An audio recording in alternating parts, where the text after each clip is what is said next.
Tonight on the Black Channel, what do you do when you can't break the black population of a city? Why, of course, you break the entire city. The Black Channel is live.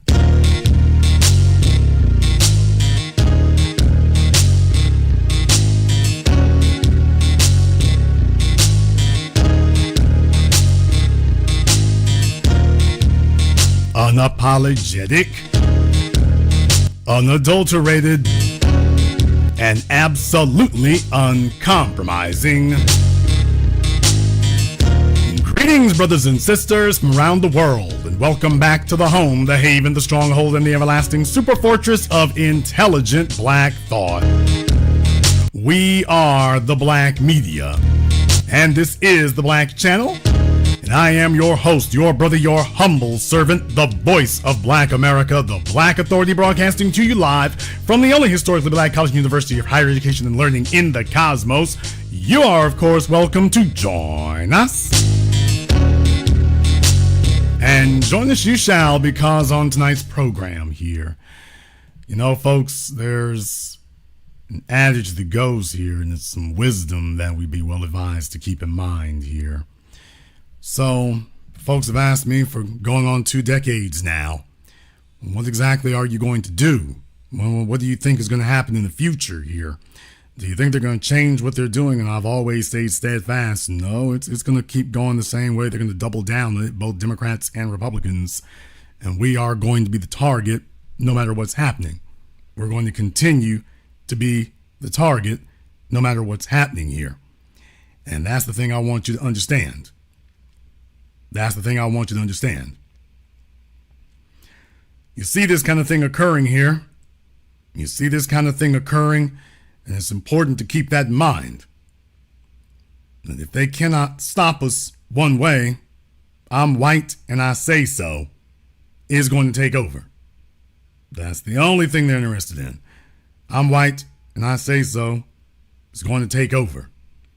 And they used to be able to be a little bit more clandestine about it. They used to be able to be a little bit more clandestine about that. But now they no longer can be. They're just going to have to be blatant and just bring it straight up the middle. And that's exactly what they're doing now.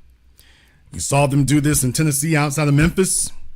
When you have a black city there, and all of a sudden Ford says, well, you know what, we're thinking about building a plant here, and here comes the state of Tennessee. You saw this previously there in Michigan, in Benton Harbor. You've seen that happen, and now they're going beyond that in your southern states here, but I hardly to be fooled into thinking it's just a southern state issue, where your capital cities are. And in this case here in Louisiana, in my home state of Louisiana, you're seeing what's happening in Baton Rouge. Now, this is important because I was covering this over half a decade ago. I'm not new to this. I was covering this over half a decade ago, and if you saw my documentary film, Gentrified, Ethnic Cleansing American Style, you remember that I was talking about St. George. I've been talking about that and how we're clearly being targeted and in the crosshairs. And they were working on that, and I'll let you know then, they are not going to let this go. They are not going to let this go. And if you think that being in your capital city of a state is going to save you, no, it's not. Well, those folks lost their bid the first time around, if you'll remember. They lost their bid then. But that did not stop them. They got their lawyers together, and they said, fine. All the other courts and everything else said we can't have it. They took it all the way to the Louisiana Supreme Court because, of course, welcome to the good old boy seat. And, of course, the Louisiana Supreme Court told them, why so? You can go ahead and secede from the city of Baton Rouge. Now, here's the thing I want you to understand. Here's the part I want you to understand. It's been very, very important here to do those things. And by the way, in the chat room, Ola Abi, I want my mods to get Ola's information. We're going to have Ola call up here in a little bit. Very glad you mentioned Gary because I have a few choice words about that. And you'll be required to call in for that. So very glad, since you know so much, you're going to be able to treat everyone to your epic wisdom. By the way, I do have a few choice words about that. By the way, all the slow bus kids, like, did you know? Way ahead of you. And like everything else in life, we're way ahead of you. In this case right here, there's some skullduggerous things I want you all to recognize and understand. And this is a story here that has flown below the radar, understandably, but it's going to have ramifications well beyond just where they are. And the New York Post, among other places there, they're talking about it. Among other places, wealthy white Louisiana residents win the right to split from Baton Rouge and form their own city. A group of wealthy white Baton Rouge residents have won a decades-long battle to split from the majority black city to form their own suburb following a state Supreme Court ruling. After reversing a lower court's decision on Friday, the Supreme Court in Louisiana ruled 4-3 in favor of the incorporation of St. George, which will form in southeast Baton Rouge. This is the culmination of the citizens exercising their constitutional rights, although it goes well beyond that, by the way. It says, although the St. George supporters failed to garner enough votes in 2015, 4 years later, the initiative won the election before it was stalled by a lengthy court battle, the New York Times reported. Now, what they're not saying here is that they had actually changed the parameters and the geographic location of it. They had actually changed that. They actually changed it. So there was some chicanery that was going on there. Sharon Weston Broome, the mayor-president leading the combined Baton Rouge and East Baton Rouge parish governments. For those of you who don't know, they kind of get it put together. Baton Rouge Parish, for those of you who have counties, in Louisiana we call them parishes. So it's a combined government of Baton Rouge and East Baton Rouge Parish. They sued the St. George organizers, arguing that the split would siphon more than $48 million in annual tax revenue from the local government. The opposition also argued that St. George would not have the proper budget to operate on its own. And evidence certainly shows that, because they're depending on the I think East Baton Rouge Sheriff's Department to be their police force, for example. So they're not really operating independently, and that's what the lower courts found. He goes on to say here that Justice William J. Crane, boy, he's named for a John Grisham novel, isn't he?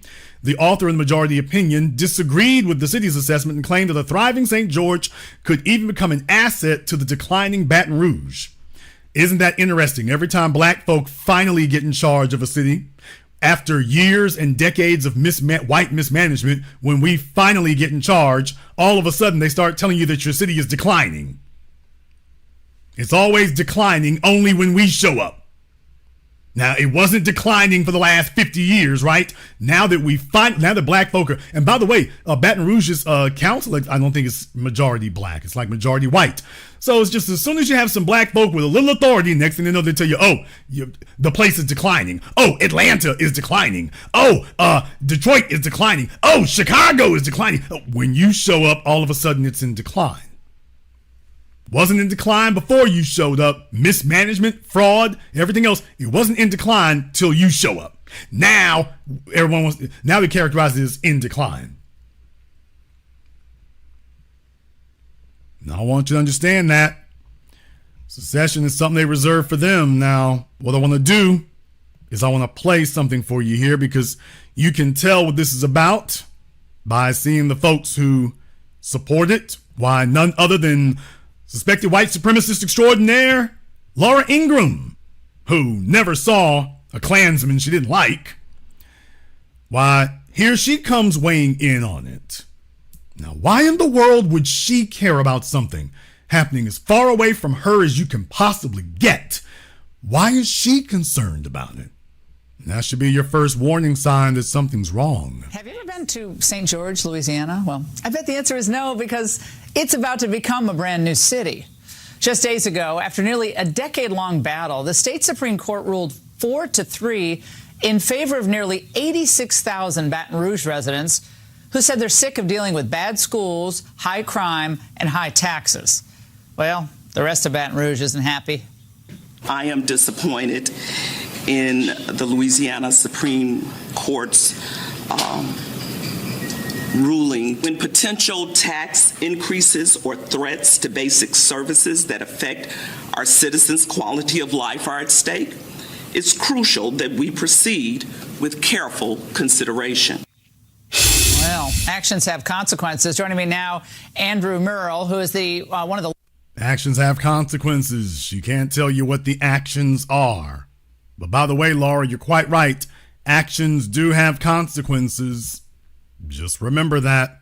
Setting precedents have consequences. Leaders of the St. George movement, and he's also an attorney. Andrew, now this isn't the end of this fight, I know, because the leader of the Metro Council in Baton Rouge, Lamont Cole, he's now asking for a new hearing on this matter. What is he not getting here? What's next? Well, he's applying for a rehearing, but unfortunately for Lamont, the Supreme Court was pretty definitive in its ruling in favor of incorporation. So explain what really drove you all to the brink. I know Baton Rouge pretty well. No comment on LSU. Okay, but I know Baton Rouge pretty well. I love the place, especially football time. Wow, she loves Baton Rouge. That's very, very interesting. She loves it so much that she doesn't like it. So just understand, I'm white and I say so. It's whatever I say the truth is in this moment, and then I can change it in the very next moment. But explain what really drove you to this extreme measure of essentially seceding from the city. Well, I won't say seceding for the simple standpoint of our portion of East Baton Rouge Parish has never actually been a city. We've been unincorporated forever. In fact, now that's tricky language that he's using right there. That's actually tricky language that he's using. Keep that in mind. It's meant to make you assume certain things, but that's actually tricky language that he's using. Now, he's about to go even further. But explain what really drove you to this extreme measure of essentially seceding from the city. Well, I won't say seceding for the simple standpoint of our portion of East Baton Rouge Parish has never actually been a city. We've been unincorporated forever. In fact, Baton Rouge had opportunities to annex St. George, our area, and never did. So eventually we got tired of high crime, poor education. We have a school system that's ranked near dead last in a state that's ranked near dead last in education. We have one of the highest homicide rates in America, and people are leaving our parish in droves to move to other outlying parishes that are thriving. So, outlying, thriving. So, what the hell is a thriving outlying parish in the state of Louisiana? What's this guy's definition of thriving in Louisiana? And I live here. Well, what is his definition of thriving in Louisiana? I'd like to know. He doesn't go into details, by the way. State that's ranked near dead last in education. We have one of the highest homicide rates in America, and people are leaving our parish in droves to move to other outlying parishes that are thriving. So why wouldn't we want to do something different? Well, it's called trying to save your people, it sounds like to me. And so there's precedent. Okay, so Laura wants to come with the alt-right dog whistle there. Save your people. Of course, it's overwhelmingly majority white, by the way. Save your people. There you go. She's letting you know she got the Richard Spencer dog whistle there. In your state for incorporation of a new city, but the media doesn't like it. The Atlantic wrote something back in 2019 about St. George. In 2005, a nearby community, Central, was unable to gather support for a school district from the legislature, so it incorporated as a new city, a pattern that's emerged over the past 2 decades. White, wealthy communities have been separating from their cities' school districts to form their own. Now, the question here is, where is the lie in that statement? Where is the falsehood in that statement? There's the only real question that matters. Okay, where's the lie? Where's the inaccuracy? Now, that they should be able to knock it out of the park with that. They don't even try. So it incorporated as a new city, a pattern that's emerged over the past 2 decades. White, wealthy communities have been separating from their cities' school districts to form their own. Andrew, sounds like they're charging racism here. Well, a couple of things. One, the census says otherwise. Our area of East Baton Rouge Parish has the fastest growing minority population in the parish. Once again, like I said, I mean, he's a lawyer, so I suppose he's demonstrating to people why folks don't like lawyers. Fastest growing minority population. What the hell does that mean? Fastest growing. So it went from 2 black folk to 3? Wow, we are fastest growing. Well, take a look. We've grown by 50%. Why, look, Jamal and them over there. Well, there's a third one. So just understand what you're dealing with here. Just understand what you're dealing with. So to me, it's a narrative of things. One, the census says otherwise. Our area of East Baton Rouge Parish has the fastest growing minority population in the parish. So to me, now here's the thing: if you are a whitewashed area, that's very easy to say we're the fastest growing minority region. Fastest growing, yeah, we actually let 2 or 3 in. Yeah, we were 100% white. Now we're 99. See? Notice he didn't give a number there. Why, we're the fastest growing in a part of the state that's majority black. Why, our area is outrageously majority white, but we're fastest growing minority area. Yeah, that means they've gone from 3 black folk to 4. See, we've grown by 25%. So just understand, folks with suspected white supremacist tendencies, they do that kind of thing. They can't be coy anymore. It's real sloppy. It's real raggedy. It's real blatant. So they just put a slight spin. They don't even put a heavy spin anymore. They just put a slight one. It's a narrative that's thrown out there because it's easy. People that don't want to do their homework can buy into it, and it's incredibly divisive when the reality is they don't want to have accountability. It's a narrative that's easy. It's easy because of math. It's easy because of the numbers. It's easy because it's obvious. That's the reason it's easy. It's easy because, yes, it is easy to see. The facts and the evidence clearly support it. Nothing he just said disputes it. Nothing he just said disputed it at all. Well, I mean, if they would research, you're the guy here giving the information. You didn't give a single number. He didn't give a single number to substantiate that it was untrue. By the way, not a single number did he give, and he had the opportunity right now to give it, but they never do. Yes, because of course it's about race. For high crime, for poor education, and for where our tax dollars have been spent. And that's what they don't want to answer questions for. So they throw out these cheap narratives to try to buy off the public. Andrew. Now, when he's not going to show a single piece of evidence that there's unaccountability for the budget. He's not going to show that at all. He's just going to say things. And, of course, Laura, the white supremacist Ingram, is going to sit there and just, like, sure, right on, cheerio. I think people are watching this across the country realizing this is not necessarily an isolated moment here. Other people are going to... There you go. Now, what they're telling you here is that, yeah, if black folk are running things, then we're going to see what we have to do to break that up for you. We're going to see what we can do to break that up for you. If you become majority black here, if we can't target you as individuals, we'll target you as a group. We will redraw. We don't need an election. We'll redraw lines right where we are. Just understand that. We'll redraw the lines right where you are. Right there.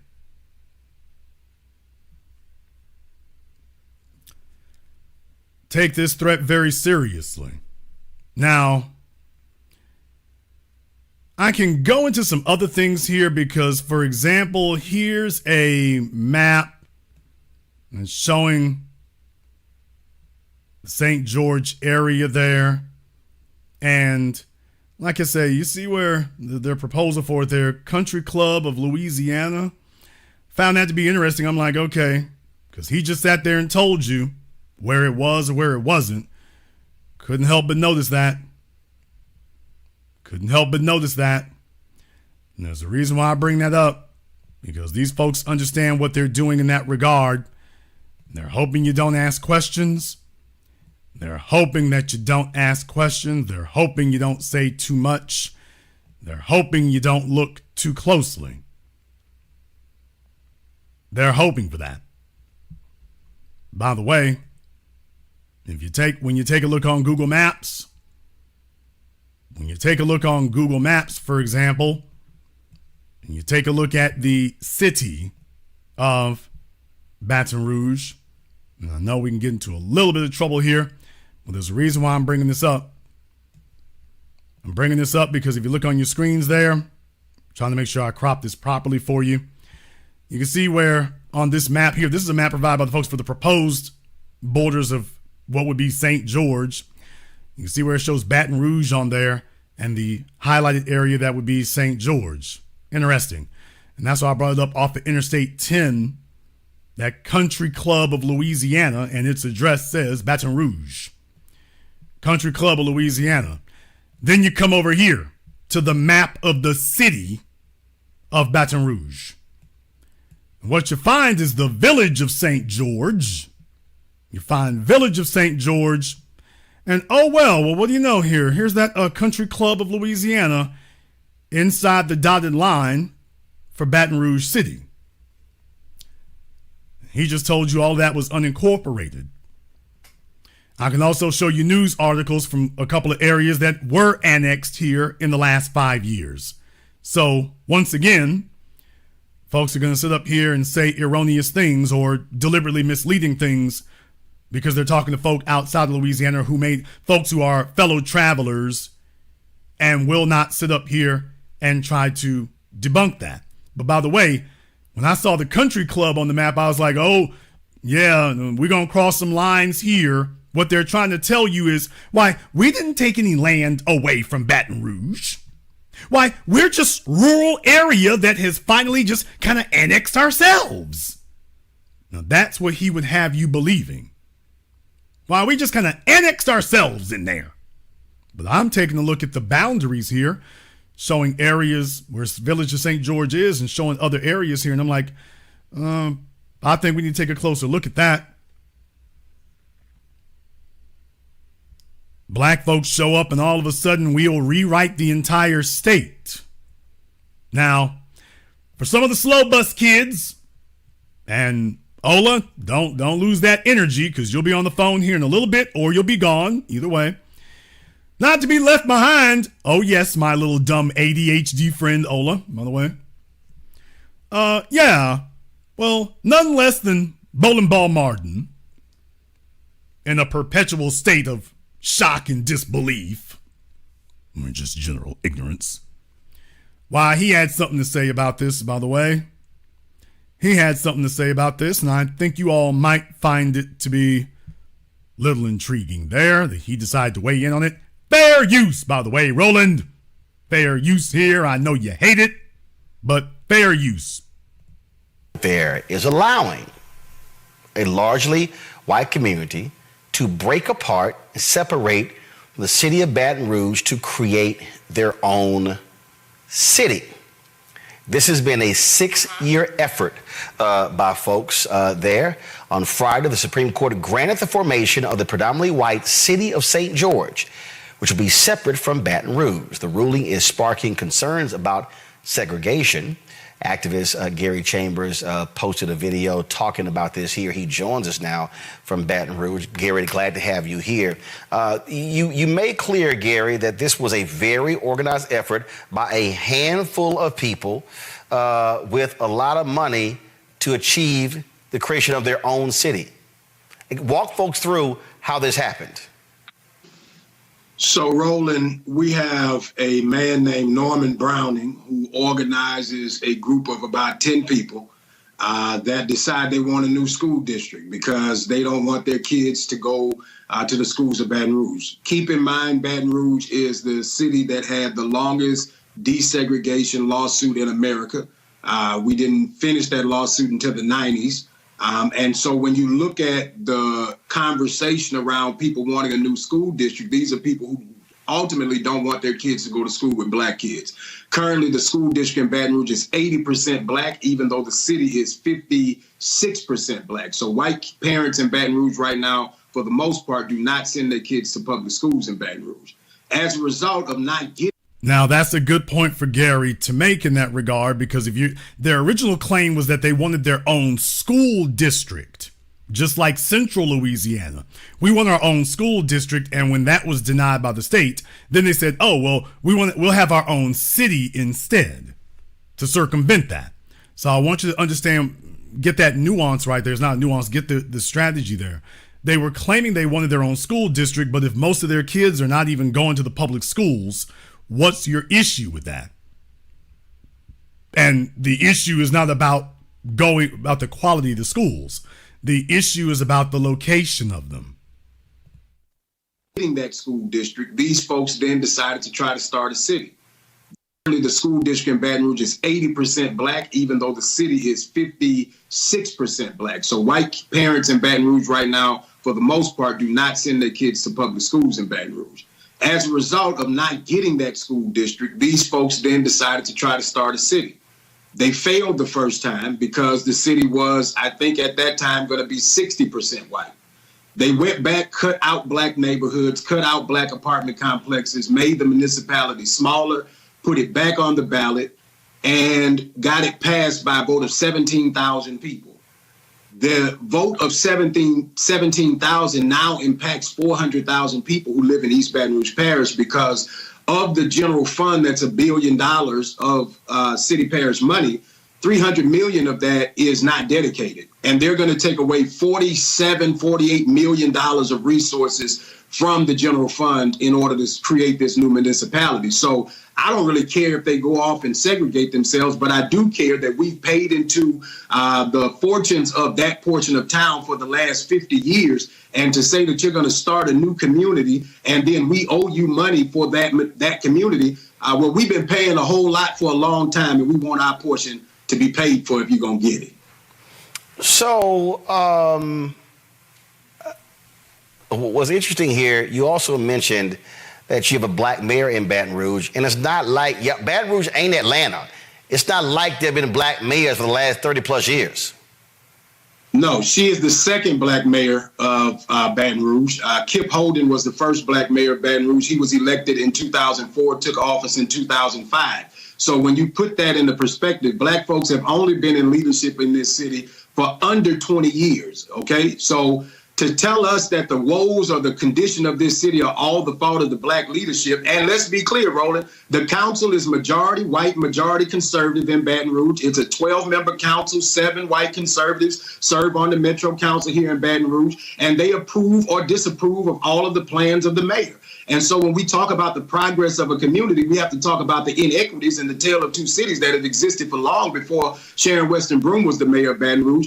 We have to talk about how we've invested in South Baton Rouge, the portion of town that is segregating themselves away, and to the demise of North Baton Rouge, actually. And so if we don't have honest conversations about how we got here, then we can't have an honest conversation about how we move forward. Well, so far here, Gary is sure pointing out some things, isn't he?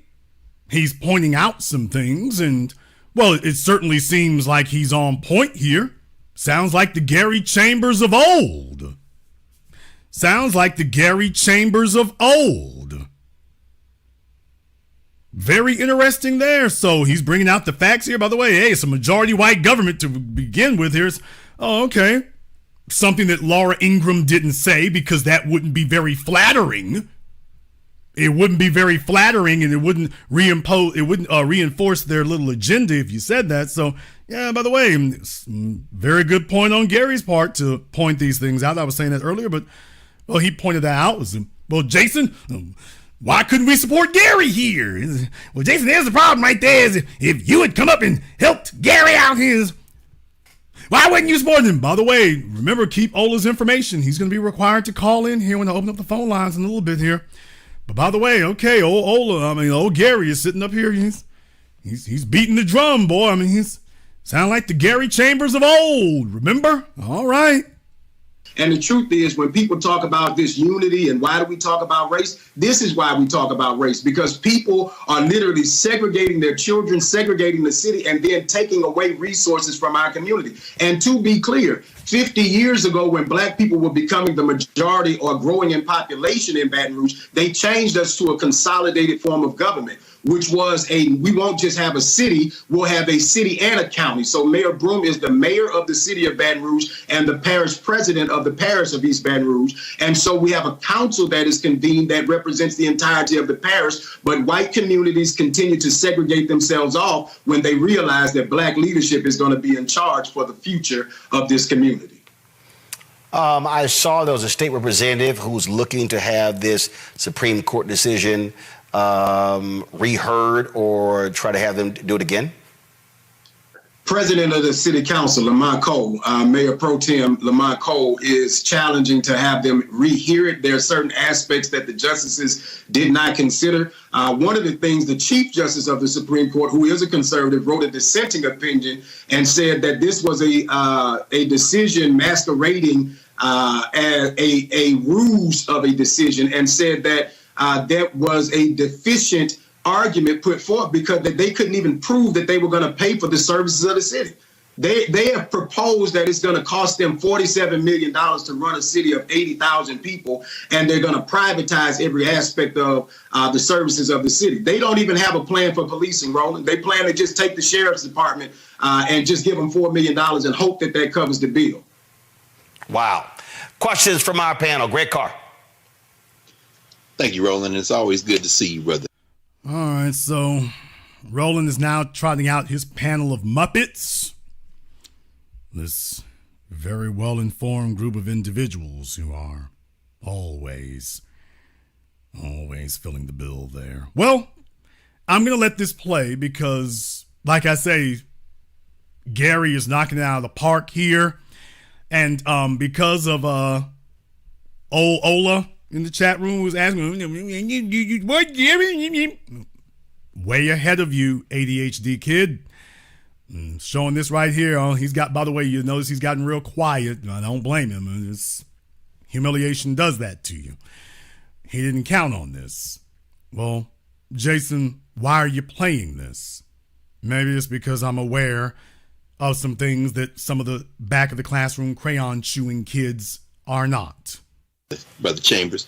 The way I understand it, and I know you know this history better than all of us, these white boys have done this earlier, I guess, with Central, is it, outside of Baton Rouge? And I'm from Nashville, so I remember how they went municipal. Nashville, Davidson County, Atlanta, Fulton County, Jefferson County, Birmingham.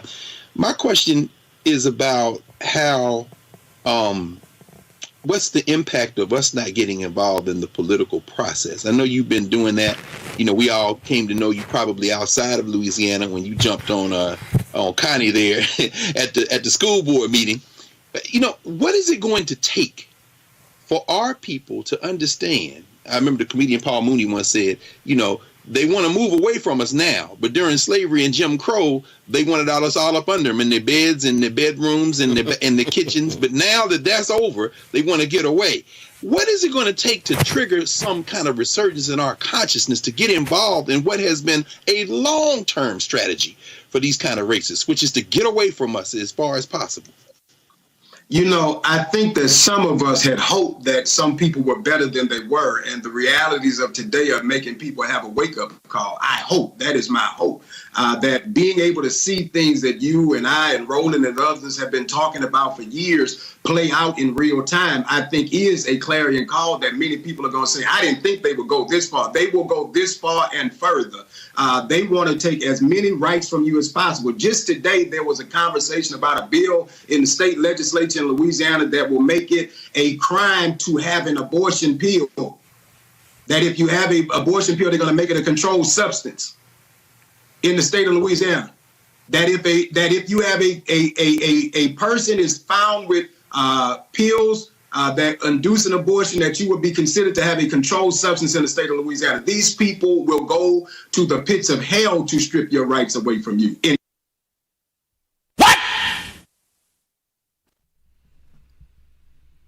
Hey, Ola the Oath in the chat room, by the way.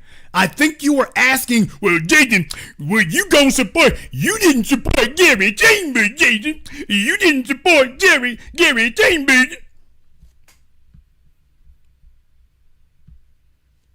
I think you had something you wanted to add there. I think you wanted to illuminate us on your keen political insight. And that you were aware of dimensions. You had somebody that you knew was reliable on this. And that if we had just put our support behind him, why, he's firmly focused on the issues. So if you put down your My Little Pony coloring book long enough, by the way, that's your boy Gary. That's him in the middle of talking about this. He wants us to understand, by the way, and don't forget about abortion now. If you think it's bad that they breaking up Baton Rouge City, then they want to make sure all my side hoes that they can't get their abortions. Yeah, Gary thinks that abortion is a black agenda.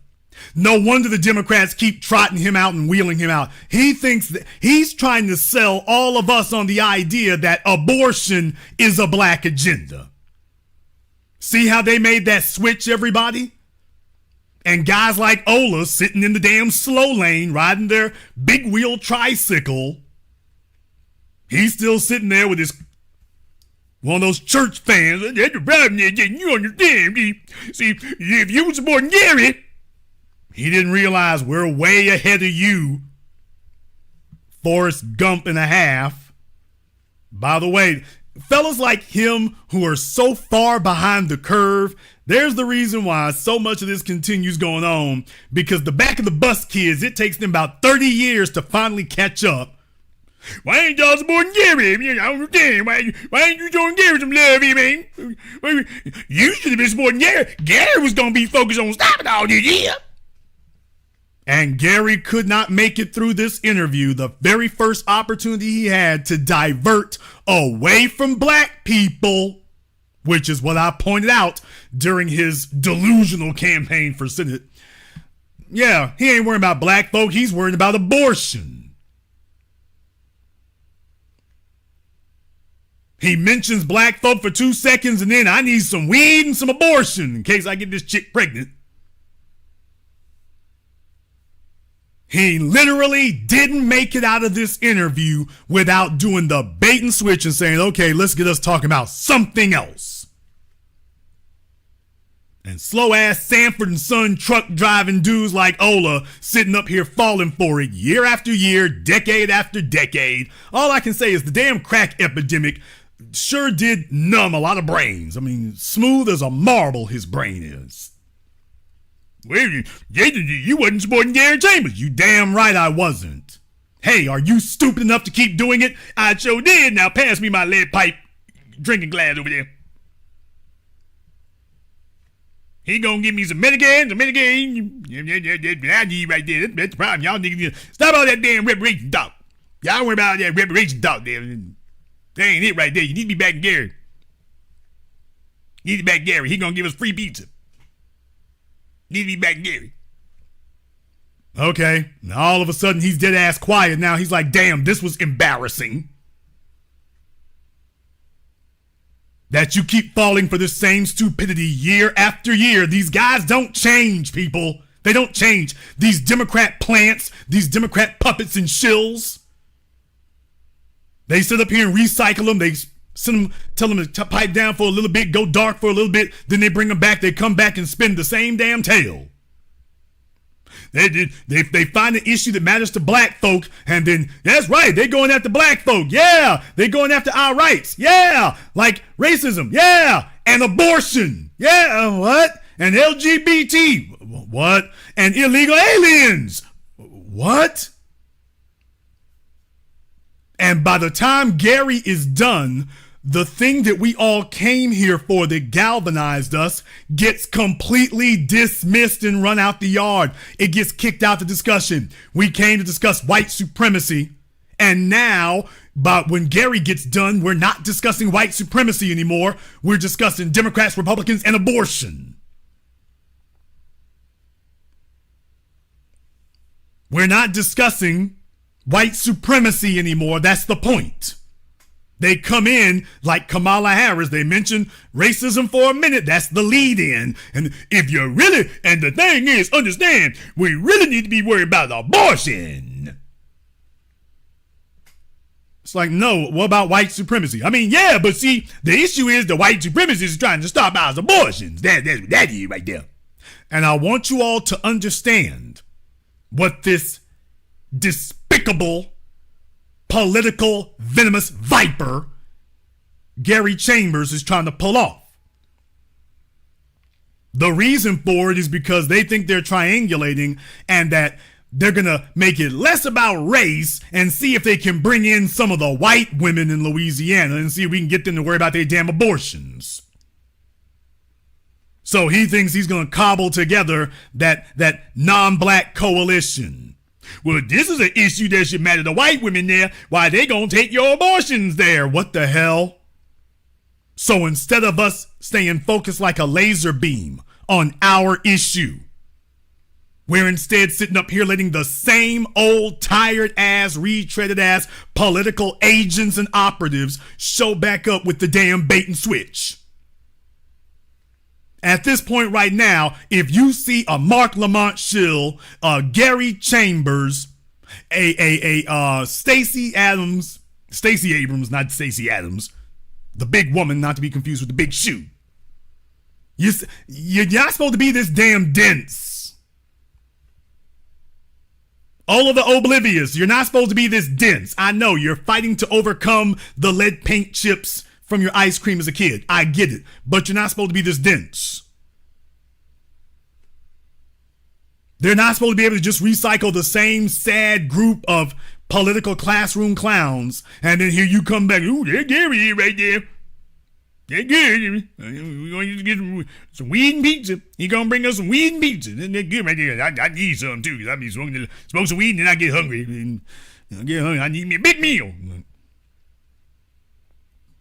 Here comes Gary with the damn bait and switch. We're supposed to be focused like a laser beam on white supremacy, and we can't do that because clowns like Gary show up, and then we ain't talking about white supremacy anymore. You're supposed to be talking about black issues, focused on that to the exclusion of everything else. Or at least what is in our interest. Abortion is a non-issue. How the hell does that help us? Where's the political advantage of pushing abortion? Show me where abortion gives black folk a political advantage. Y'all got to understand, they take these little weird looking niggas out here of questionable backgrounds, by the way. And they go take them off and they've been following them for years and they can buy their asses off with a damn cream cheese filled donut and a free pair of shoes. Now you got a political puppet for the rest of your damn life. I have never taken my boot off the neck, and I never will. And he demonstrated to you right here, oh, I'm on top of the issues. You ain't gonna throw me no curveballs. I'm on top of it. And nothing I've said has had to change. As a matter of fact, now I'm getting the quadruple down on it. I told you all before it wasn't gonna change. No, I don't have to reconcile and make nice because these niggas haven't changed. They're still trying to sell us the same Democrat empty ass vessel. They're still trying to sell us the same Democrat bait and switch. The same one. They haven't changed it. That's all they're offering is a damn bait and switch. Meanwhile, the white folk are getting together, enacting 21st century Jim Crow and saying we're going to break up Baton Rouge and take a bunch of it and make our own city. So you as black folk will have less geography. you will literally have less physical real estate. We are literally going to break up your city. While you got Gary Chambers talking about abortion. Talk about silly, screwed up, dumbass, out of touch. But he's not out of touch. He's in touch with his Democrat paymasters.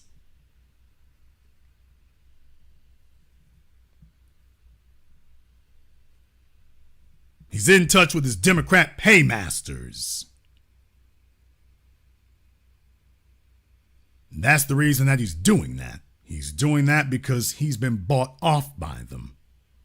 And he's here to sell us. He's here to sell us on their agenda in the belly of the damn beast.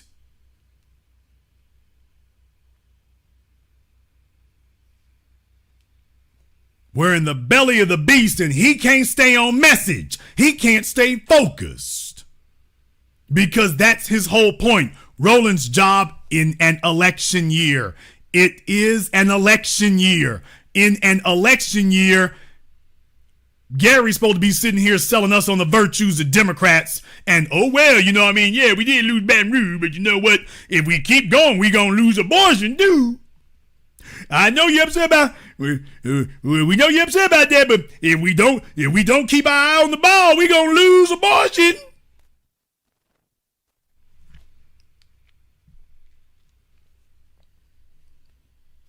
I just wanted to point this out to you in big letters so that you understand.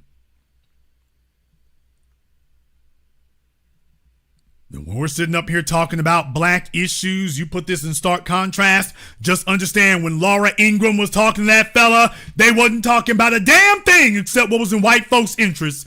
Laura Ingraham sat there and talked to that fella for minutes on end. She stayed focused on what they were there for. She stayed focused on that. Did you all notice the damn difference? Neither her nor the lawyer. They didn't try to skew off into nothing else. They stayed focused on what the white folks' interests were.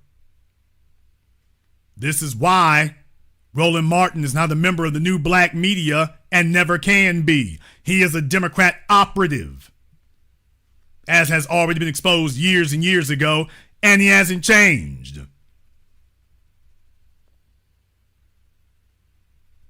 And it hasn't changed.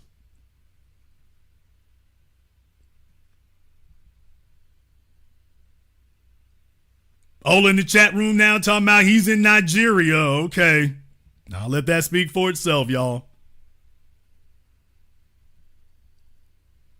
We stay on top of these things here because I want you to see the same operatives who jump up year after year, day after day. They tell them to go ahead and go dark for a little bit. They tell them fall back for a little bit. Go silent for a little bit. Then they bring them back again. It's an election year. So they want to see how much political capital Gary Chambers got. None. None, Gary. And it's not because we don't think you went far enough on reparations. It is because we can see you hit a bait and switch. These white politicians run for office. They run on one damn thing. White supremacy. You showing up and all of a sudden we talking about abortion and weed as opposed to staying transfixed on a single issue. And Malcolm X talked about this decades ago, about what it is that unites us. He gave us political strategy decades ago about what it is we need to do. And Malcolm X said that to unite us as black people, he said we can't unite around politics because you got one political party or one political belief and you might have another one and somebody else got another one after that. So we can't unite on that one. We can't unite on religion because you may have one religion and I have another one. He said, but we can all agree on blackness.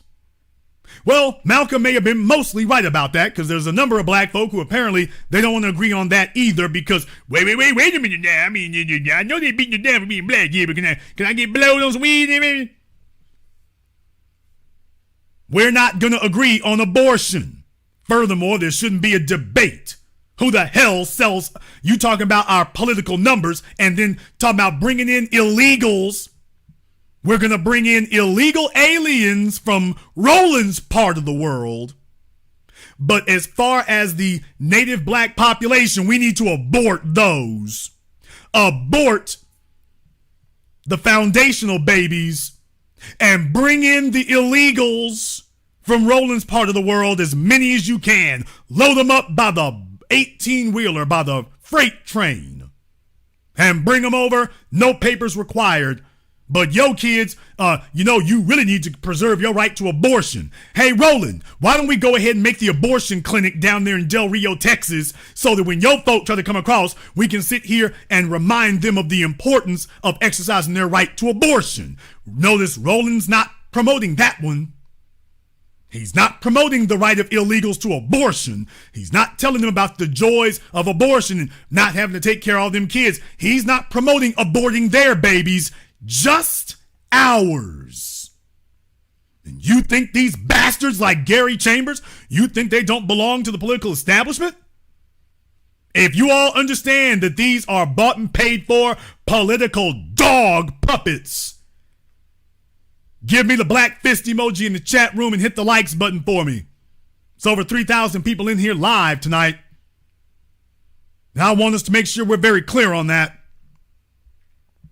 Folks sit here and they just pretend to play dumb. They just pretend to play dumb. They know what the hell they're doing. Everybody and their mama tries to play stupid when we show up. It's the same political strategy over and over again. And yes, we know about Atlanta and Buckhead, but they're not the only ones. That's why I opened up talking about up there outside of Memphis, Tennessee. All these, when you got places that have large black populations and that now they are solidly black in population. The black population is solidly black. Those are the areas they target. I talked about Davidson County in my film Gentrified. Yeah, if we can't control the city, make the city part of the county and tell them, okay, now you're under the county government. But you'll have Democrats sitting there backing it and Gary Chambers sitting there cheerleading it. I've warned you all now, going on 20 years. The reason why I've been sitting up here criticizing Roland Martin from the very first day, his job is not black empowerment. His job is to deliver the black vote to his Democrat Party paymasters. His job is to deliver us, to hand us over, to soften us up, to mislead us and tell us that LGBT is the black agenda. That the black agenda is bigger than blackness. It's bigger than stopping white supremacy. FBA Bro Reese, I'm going to get to Jackson. No. I'm coming to Jackson. I started off the program mentioning about these capital cities. I started off the program talking about these capital cities. I meant what I said.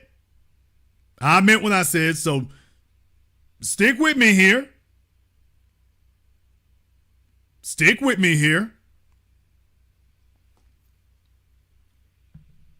Roland's job is to deliver the black vote. Their job is to deliver the black vote.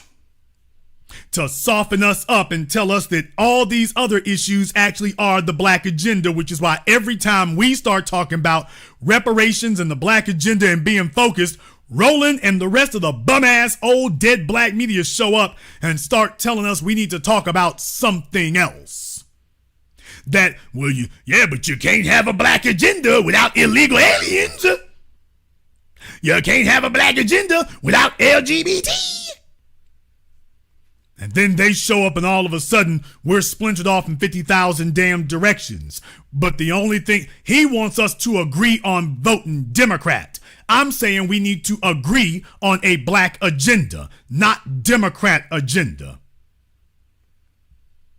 I don't give a damn what political party you support as long as you support the black agenda. If you support that, we can make it. If you cannot, there's a problem.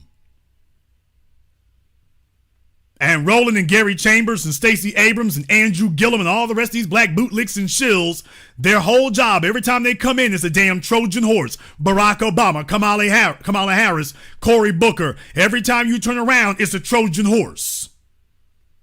They hear what we saying, and then as soon as they get done, it's a bait and switch. It's a Trojan horse. You vote for them, and that's the last time we discuss a black agenda. Everything after that is damn me excuses. And then when election time rolls around, they coming back with more excuses. Well, if y'all would give us more votes, we could do more. But then again, with everybody else, they don't need more votes. They just go ahead and drop it like it's hot.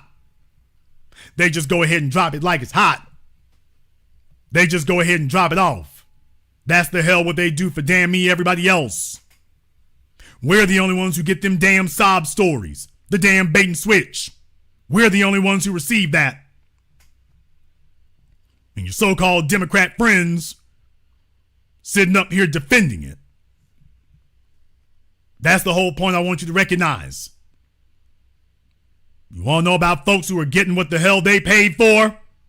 Much smaller portion of the population than we are, and yet I'll be damned. Well, why don't you take a look at this right here? No committee needed, no commission needed, no vote taken. 6% of the population, and take a look at what they got. We don't have a black hate crime bill. And they are making it now where you can't even say something that Jewish people don't like. You can't even say something that Jewish people don't like. You can do to black folk whatever you want to. You can't even say anything that Jewish people don't like. And Roland Martin is not putting that in its proper context or in its proper relief there as well. He ain't saying nothing about that. Not a word. Not a word. But it goes beyond that. That was just Florida. This is the United States Congress. What? Well, I just showed you. The other one I just showed you there, that was just the state of Florida. That's the state of Florida. This is the United States Congress. And the United States Congress has passed a bill that's going to the Senate, and then we'll go to Joe Biden, to an anti-Semitism bill. Now, remember, we keep getting told that you can't just make a law for one racial group. You can't just make a law for one ethnic group. You can't just do that. See, when we started promoting being foundational and freemen and descendants of slaves, we were saying, oh, well, that's an ethnic group. And Ed Blum and friends are talking about, oh, no. You can't protect an ethnic group either. And yet Ed Blum ain't saying nothing about this. Oh, let's hear it for your white, Jewish, white supremacists. They're staying very on code about that. Let me go through the story here. Now, here's the part that is damning. Oh, no, you need to pay attention to this. The House passed the Anti-Semitism Awareness Act on Wednesday amid unrest on college campuses. Now listen to this. The bill, which was introduced by a bipartisan group of lawmakers, that means Democrats and Republicans, passed 320 to 91. The measure was led by Representative Mike Lawler, Republican of New York, and had 15 Democrat co-sponsors. Many Republicans and Democrats who voted against the bill said it infringes on free speech. That didn't prevent 320 of them from voting for it, including a bunch of Democrats. Now listen to this next part. It requires this bill that they want to make a law now, which has already passed the House. This will require the Department of Education to use the International Holocaust Remembrance Alliance working definition of anti-Semitism. Not a government agency, not the FBI, not the State Department, some independent group that isn't even in America. International Holocaust Remembrance Alliance. That you thought it was bad when the bankers made the laws and the lawyers made the laws. Now it's some international group will tell you what the law is or what the law should be. Now that's what they're going to tell you. They're telling you now, this international group will tell you what anti-Semitism is, and the U.S. government is taking its guidance from them. Now, when it comes to what is anti-black, now they're not coming to us to define what anti-black is and what racism is. Now, are they? Did you notice that? They're not coming to you and me to find out, for us to tell them what anti-black is. We don't get to tell them what reparations is. Remember, we told Bernie Sanders and he said, no, that's not reparations. Cash payments, that's not reparations. Remember? So it will require the Department of Education to use the International Holocaust Remembrance Alliance working definition of anti-Semitism when enforcing federal anti-discrimination laws. The working definition says anti-Semitism is in part, quote, a certain perception of Jews which may be expressed as hatred toward Jews. The definition includes denying Jewish people their right to self-determination by claiming that the state of Israel is a racist state and drawing comparisons of contemporary Israeli policy to that of the Nazis. People, these are so-called U.S. lawmakers. It's not illegal to say the United States government is a racist nation, but they're telling you that you can't say that Israel is a racist nation. So is this the United States of America or the United States of Israel? What? Now think about that for a moment. They're insisting on a law that gives Israel more deference than the government of Israel, more deference than the government that they allegedly, supposedly are supporting, that they are members of. They're supposed to be representing the United States government, and yet they are more advocates for Israel than they are for the government that they are allegedly members of. I want you to understand that the definition of anti-Semitism that the International Holocaust Remembrance Alliance has, that Democrats voted for, includes saying that if you say that the state of Israel is a racist state, so when they were sterilizing black women in Israel, when that was government law and policy in Israel, to say that Israel is racist, why, according to them, why, that would be anti-Semitism now, and a government agency is going to step in and defend non-U.S. citizens of Israel. You're giving protection to citizens of Israel. They're not citizens of the U.S. You're giving protection to citizens of Israel. You are infringing on First Amendment rights in America for a different nation. Why are you giving them a special dispensation? Because why don't you just make this the law for everybody? They're saying, no, not for everybody, just for them. It goes on to say here that several Democrats took issue with the alliance's definition of anti-Semitism, not enough, and some of the contemporary examples of anti-Semitism listed by the group. Democratic Representative Jerry Nadler, who is Jewish, said he took issue with the bill because it would put the, quote, thumb on the scale in favor of one definition of anti-Semitism and could chill constitutionally protect his free speech. Nadler voted against the bill. Well, good for him.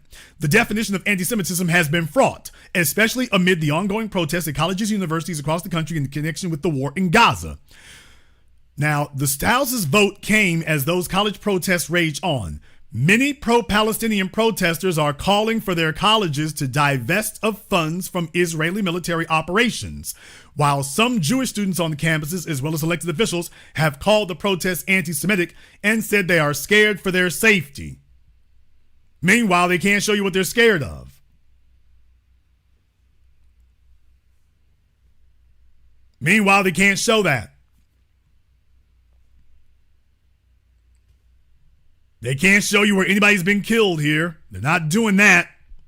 They're just sitting up here telling you, by the way, we need to give protection to Jewish people and ain't nobody getting killed. Meanwhile, for black folk, they're telling us, why do you need special protection? They're trying to push laws now to protect Jewish people's feelings. We're not trying to protect no feelings. We're trying to protect life and limb. While they are literally targeting us for ethnic cleansing in Louisiana. Literally do you think that you're a black, if in the newly made city of St. George, taken from the city of Baton Rouge, if you're black in the city of St. George, about 90% white, do you think that your rights will be protected in the new city of St. George, which is set up specifically to ostracize black people? You think your rights are going to be protected there? And yet the United States House of Representatives is not focused on that. They're not focused on that at all. I've told you all now for years, going on decades, we are public enemy number one. They are focused on us like a laser beam.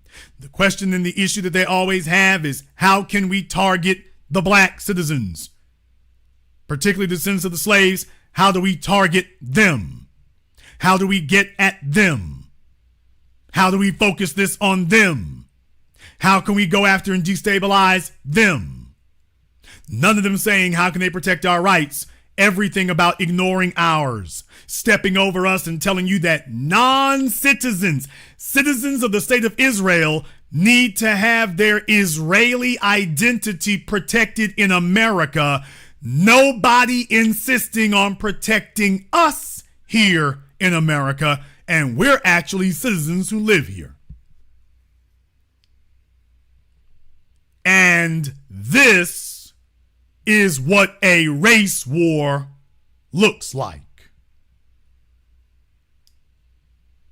And this is what a race war waged against your native foundational black population looks like. It looks like this. It looks like this. And it looks like this. Damn. Yeah, it looks like this too.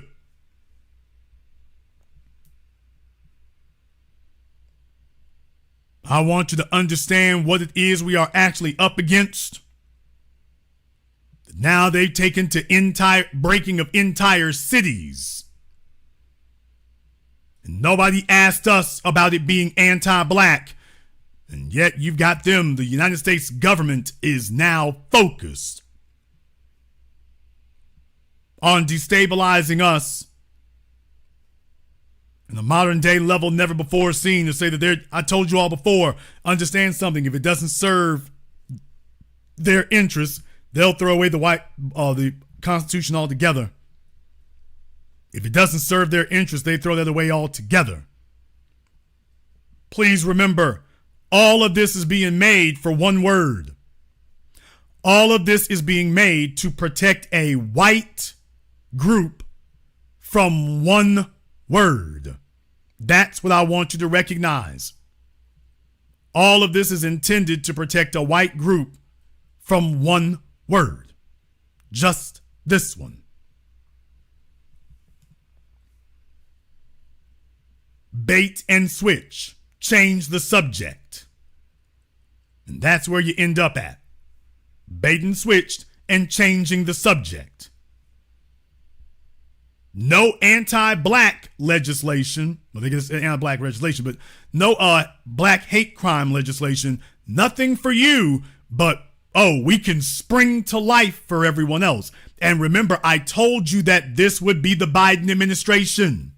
Folks asked me if they were going to stop that. I said, no, they're going to go in circles. Remember, we were talking about being anti-Jewish 2 years ago. Remember? First, it was anti-Jewish, then anti-LGBT, then anti-Asian, then anti-illegal alien. Now we back around to anti-Jewish again. Remember? Remember, we already did this dance. Remember? Now they're just going in circles. This is why when we speak about a black agenda, it's for the purpose of letting them know we're not supporting any of these bait and switch tactics. We're not supporting any of them. We are keeping our eye on the ball and we're staying focused like a laser beam on our agenda. We ain't backing nothing else because these are all bait and switches. We're not backing anything else. We're the people we're the only ones actually suffering. We're the only ones actually in need. And we're being targeted for annihilation right here on American soil. And you talking about we need to prioritize saving other non-black people's feelings. Black folk had to go to school in this country with folk yelling nigga, nigga, nigga for years. In Little Rock, Louisiana, Mississippi, Florida, and other places. That was what the hell we had to come through. And ain't nobody passed a law specifically saying any of this for us. We were the original folk had to deal with that. And by the way, we don't have a law yet that says you can't do this to us. We don't have any statute with the Department of Education that says you can't do this to us. Did you all get that? We don't have anything that says this for us. That's not an oversight. That's not a mistake. That is government policy. The government policy is to target us and protect everybody else. That is the government policy, and that's the point I was trying to make to you here. That's why when you see those kind of things happening in Baton Rouge and Jackson, Mississippi, and Memphis and Nashville and Benton Harbor, there's a reason why you got a story like this every damn where you go. There's a reason why you have that, because it's not accidental. All of it is intended to do exactly what it's doing. It's intended to break us. That even if you have a majority black population somewhere, the laws always flop over and skew towards targeting us. In the chat room, you have a Crown Act that they don't even enforce that, by the way.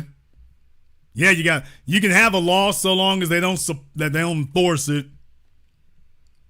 But you got folks in D.C., when we were sitting up there taking to the streets, here comes Mayor Bowser to say, by the way, George Floyd would want us to make some rainbow flags and to twerk. He would want the boys to be out here twerking, wouldn't he? That's why it is imperative that we do that. Jewish people are not a majority of the population, but everybody knows they are on code. And even though these attempts here are probably going to backfire on them in a way you would never have imagined, what I'm saying is the folks here are trying to silence people from criticizing Israel. The folks who are trying to make that into some super protected super state. You've become too blatant with it. You've become too blatant. You are doing better where you were. You become too blatant. All you've really done is highlight the issue in a manner in which your staunchest critics never could have before now. That's all you've really done. But you've also helped to remind the rest of the country and the rest of the world that, by the way, the United States government has a particular disdain where black people are concerned because they're not protecting us at all. We've never received any of these protections. You've had unrest, you've had lynchings, you've had a bunch of stuff against us, and they've never suggested that this was the solution for protecting us. Never suggested that. Oh, I'm sorry, Governor Ron DeSantis is rewriting the textbooks in Florida to say that there was no slave trade. The white folk never did nothing wrong. Ain't no slave trade. Why, they were workers. I mean, they came over here and worked, didn't they? They were workers.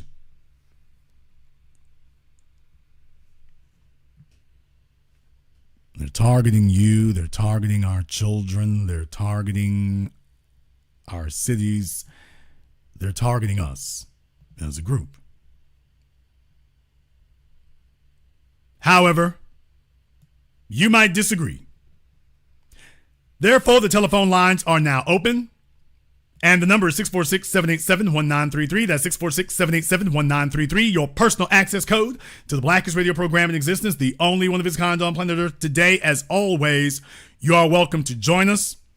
Want to send a shout out here to everyone who has contributed to support tonight's program on PayPal, Venmo, Super Chat.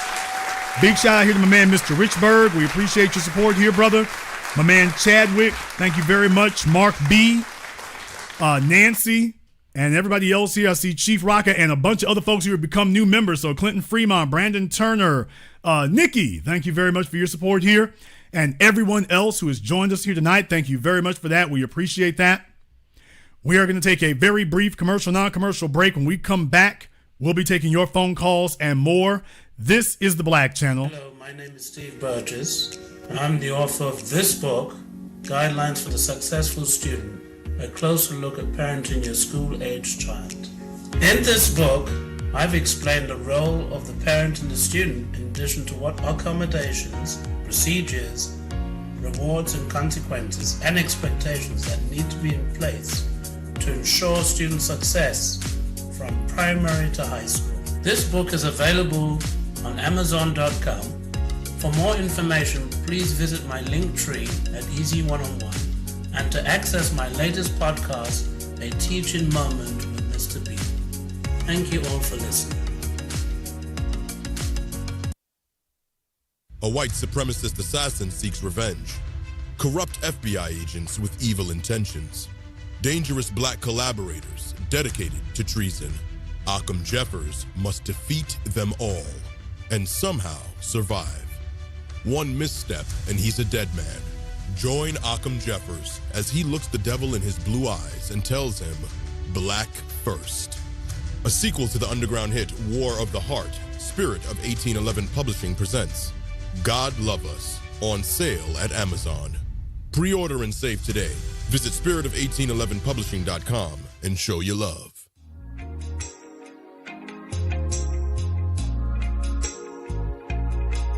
Order yours today to experience all the benefits of Ash Kickin' Body Butter. With skin so smooth and soft, you'll thank us for it. Shop Ash Kickin' online. That's ASHKICKIN.com.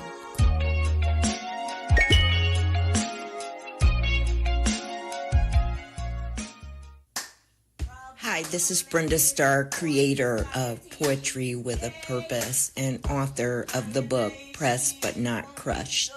Pressed But Not Crushed is an anthology of political poems that address current and historical issues in American descendants of slave population and African American population.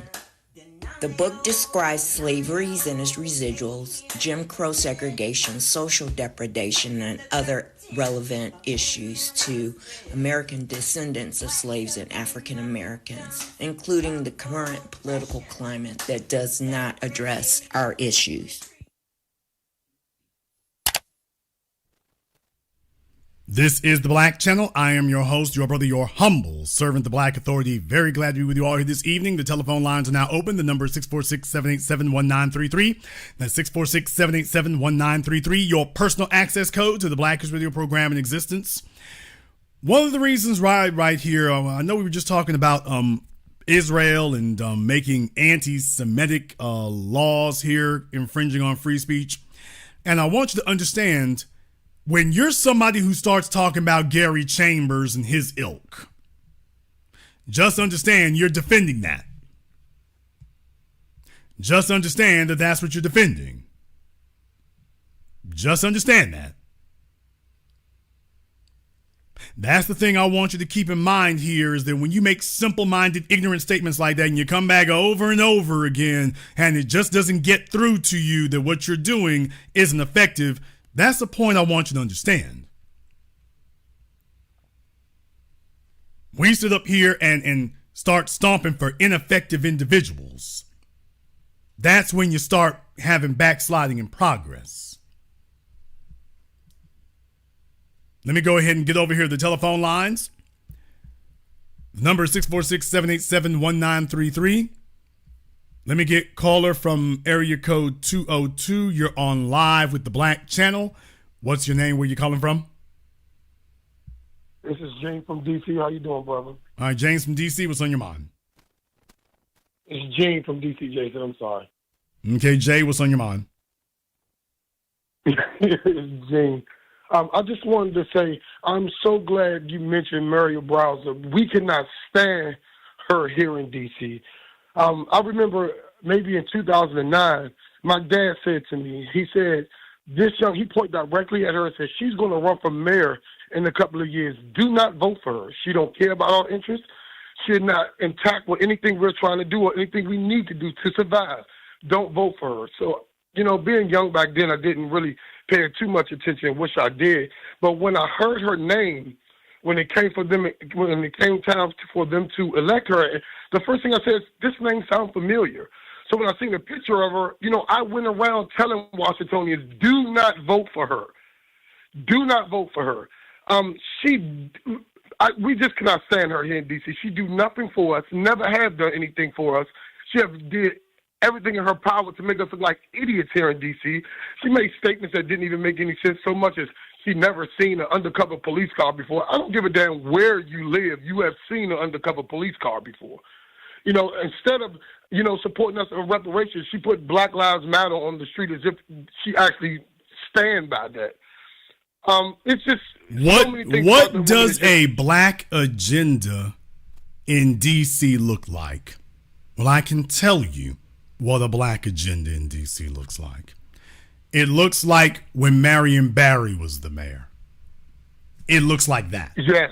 That's what a black folks, when you see that, that's what a black agenda looks like. Right there. And by the way, Marion Barry unapologetically called D.C. Chocolate City.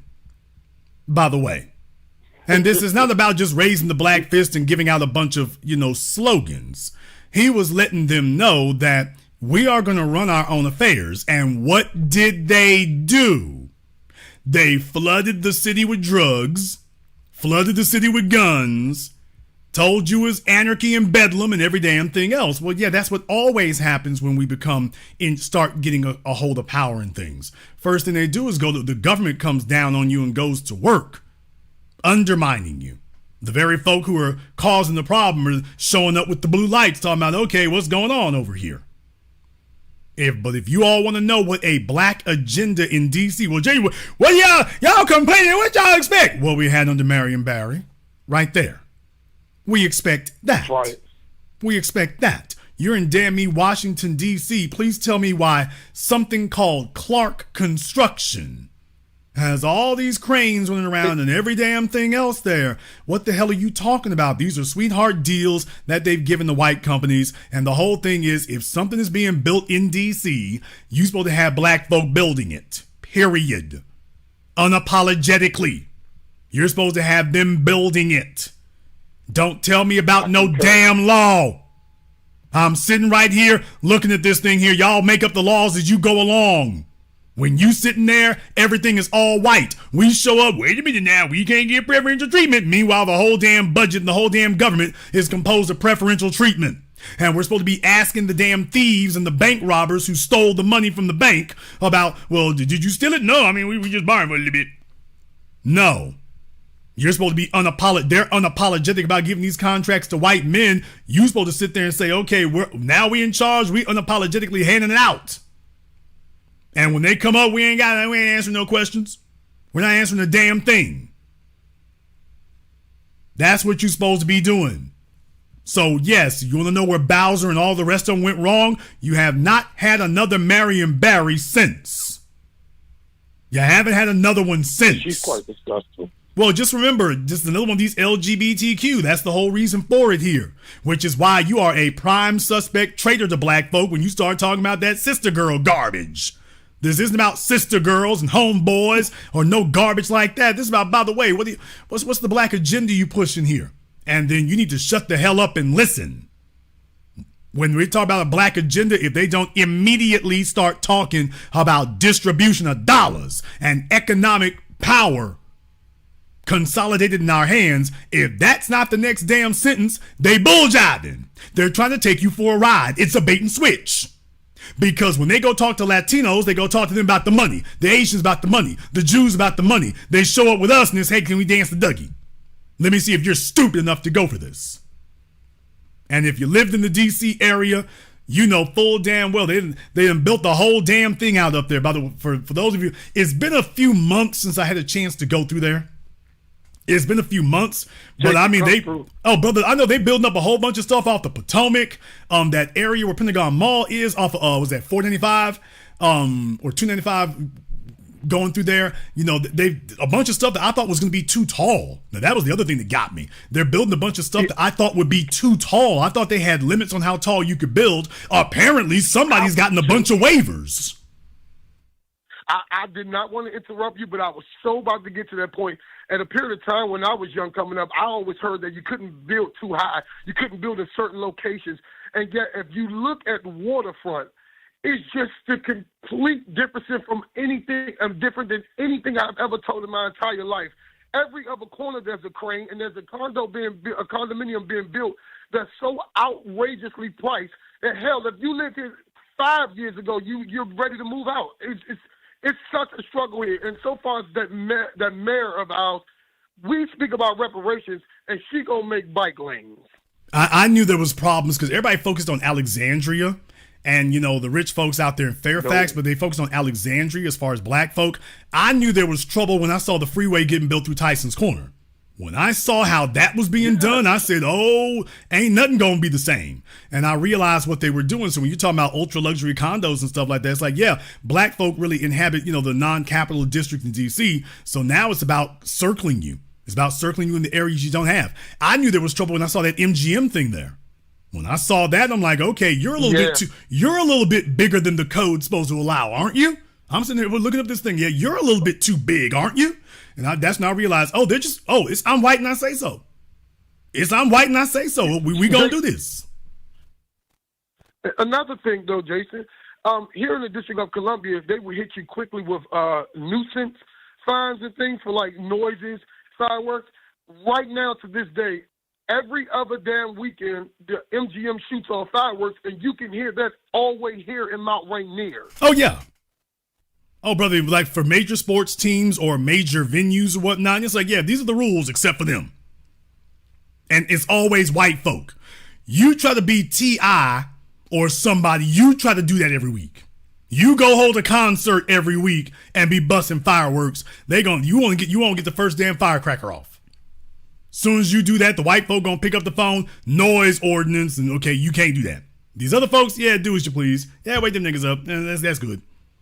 And yes, these are folks that are owned by white folk. You can't, if you're a black person, you ain't got enough money. You don't have enough money and power and influence to do that. It's not going to work for you. Yeah, it's either move around or move out or do both. And it's all along racial lines. Thank you very much for giving us a call tonight. If you all want to know what it looked like it was under Marion Barry. It looked like that. That's what it looked like. That's what the black agenda in D.C. looked like under him. And that's the reason why they went to work immediately. You have never seen a government get targeted like that since Wilmington, North Carolina. Caller America code 612, you're on live with the Black Channel. What's your name? Where you calling from? It's Michelle, Minneapolis, Bobby Ward's Club. Hello, Jason.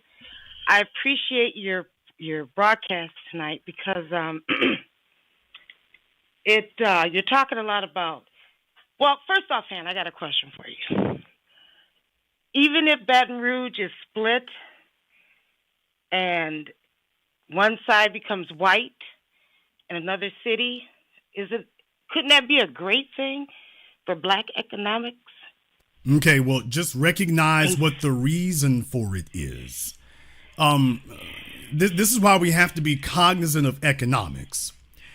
When Dr. King gave his speech talking about how the American government brought over peasants from Europe, and he said that they were girded with an economic floor, they were brought over and they were given not just a little resources, they were given tons of resources that guaranteed that they would be viable.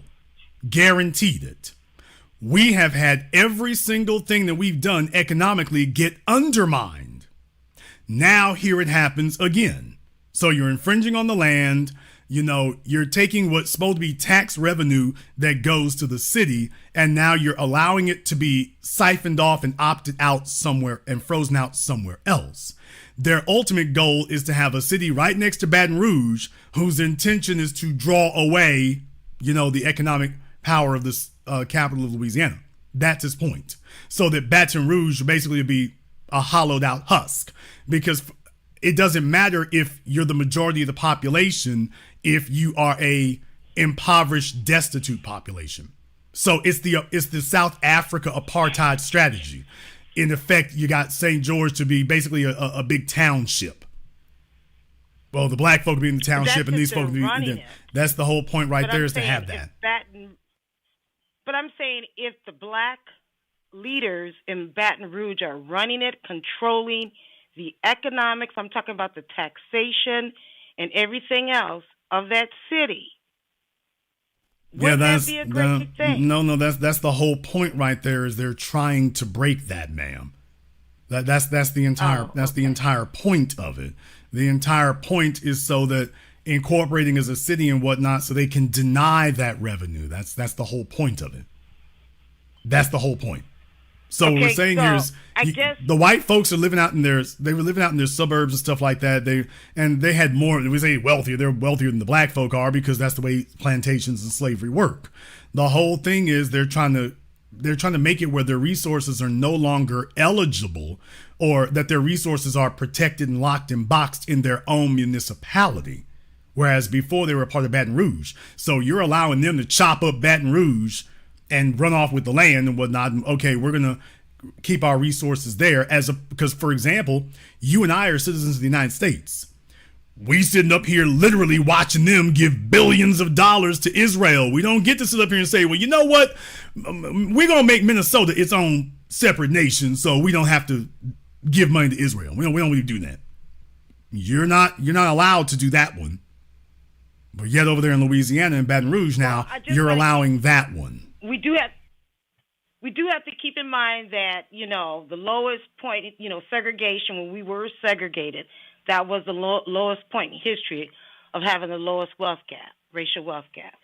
So I just kind of want to throw that out. But what I'm saying is I get your point. What I'm saying is that's not what you're witnessing there, because it would be different if we had a black enclave that was left alone. Remember, the whole point, I know it kind of got past a lot of folk here, and that's the point that one of Roland Martin's panelists was giving when they talked about Davidson County, that Nashville is really under municipal government. So yes, there is a city of Nashville, Tennessee, but, you know, then you have these counties that, you know, are in charge of that. So when they saw black populations going up, that was a mechanism that they used. So it's like, okay, you might be a majority black city, but now you're under the county's government. And in Baton Rouge, you've got this united government there now. That's what they were explaining, that, okay, they took it and then made the law that, oh, you're a part of the parish government now.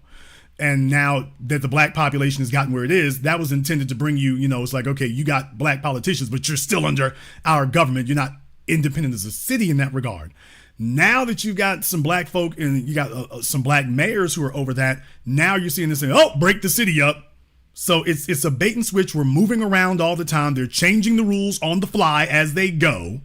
It's all around. Every time we find a solution, they want to change the rules again. So this isn't like it was. This isn't like with segregation, where you've got a prosperous part of town. Let's be clear. We haven't had a thriving black city until the late 20th century. And you've never had a thriving all black city. You've had some black towns. You had some black neighborhoods. We've never been allowed to become a fully viable black city. Not a thriving. We've never had that allowed. They were blowing us up and bombing us as soon as we took up too many city blocks where we were not suffering. And remember, their standard is not us, quote, thriving. Their standard is us not suffering enough. Well, you're not impoverished enough. Drop the dynamite. You're not impoverished enough. Burn it down. You're not impoverished enough. Go lynch everyone. So in reality, that mechanism you're trying to think of there, that it doesn't actually work that way. Here's the other problem with it. The other problem with it is, let's say, for example, for a place like Baton Rouge. So you got the state capital. You have a fully built out infrastructure. Infrastructure gets paid for with tax dollars. If you are allowing these residents who've benefited from it all this time to remove that, their goal is that, okay, you're going to have a big infrastructure that is too heavy for your impoverished black population that we made impoverished to be able to hold it up on their own. In other words, replicating what you see now in Jackson, Mississippi. That's the goal. That's the idea. That, okay, you got a major city in Louisiana, but if we take away the tax revenue by allowing these other folk to secede out, we're gambling that the infrastructure will be too heavy for you to support on your own. You won't be able to keep it up. And now they're going to force it to crumble. That's the idea. Just one last question. 50 Cent just opened up a studio there in Shreveport, and I haven't heard you say anything about that. Okay, I mean, it's one. How do you feel about the economic? I would have to see what it is. First of all, it's a sound. Let's be clear. First of all, it's a sound stage. Let's be clear about that one. It is not MGM Universal. So let's be very, very clear about that. It sits on maybe a couple acres of land, but it's a sound stage. It used to be owned by Millennium Studios, because remember, Louisiana was the first state that gave a film tax credit. So we had a bunch of folk who came here. Millennium didn't just come here. They came and built their own sound stage. But in that case there, it's a sound stage what it is. Also in the chat room, they're correct. It's actually leasing the building. But as far as like major productions, it wouldn't. Yeah, as far as major productions, it wouldn't be that. I don't want folks to misunderstand what it is. So it's not some giant. It's not a giant facility. It's actually a sound stage. Think of it in those terms, because that's what it is. It's a sound stage. You could do maybe one or two indoor productions in it. You could certainly do that, or one large indoor production if you're doing a bunch of green screening. So yeah, you could do something like that there. But as far as like Paramount Studios, no, it's not that. Here's the issue here, okay? Oh, I thought he bought it. Well, here's the issue here, okay?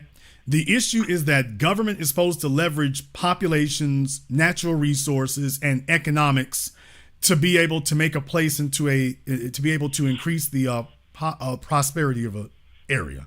That's what you're supposed to be doing. You're supposed to leverage those things.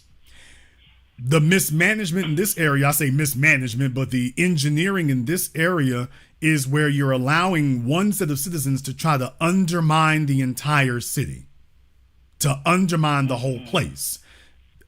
Why is it that up until now, all of this was fine? It was fine right up until now. Your idea is black ingenuity and everything. And what I'm saying is, yes, that can work. But remember, it's not like it's in a vacuum. We've never been separate but equal. That's the problem. If we were ever allowed to be separate and equal, maybe that would be different. But we're not. There's always been tampering, always been harassment, always been domestic terrorism, always been economic undermining, always been agents sent in. And the bottom line is, you live in a country that runs on money. The strategy has always been to economically starve us and economically strangle us. And the strategy continues to this day.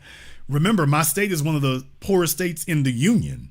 Now, a lot of that is engineered, and what you're seeing is, the black folk will be in the slums and the white folk will build nice suburbs for themselves. And every time black folks start to get their legs under them, the white folk are going to come and kick them out from under you. And what I'm saying is, it will not stop here. Baton Rouge needs a lot of investment. Well, that's supposed to come from your tax population. You got a majority white government that created this situation to begin with. And the whole thing is to keep you stalled and occupied. Yeah, the schools aren't working. Take a look at the folks in charge of the government. Of course it's not. Of course it doesn't.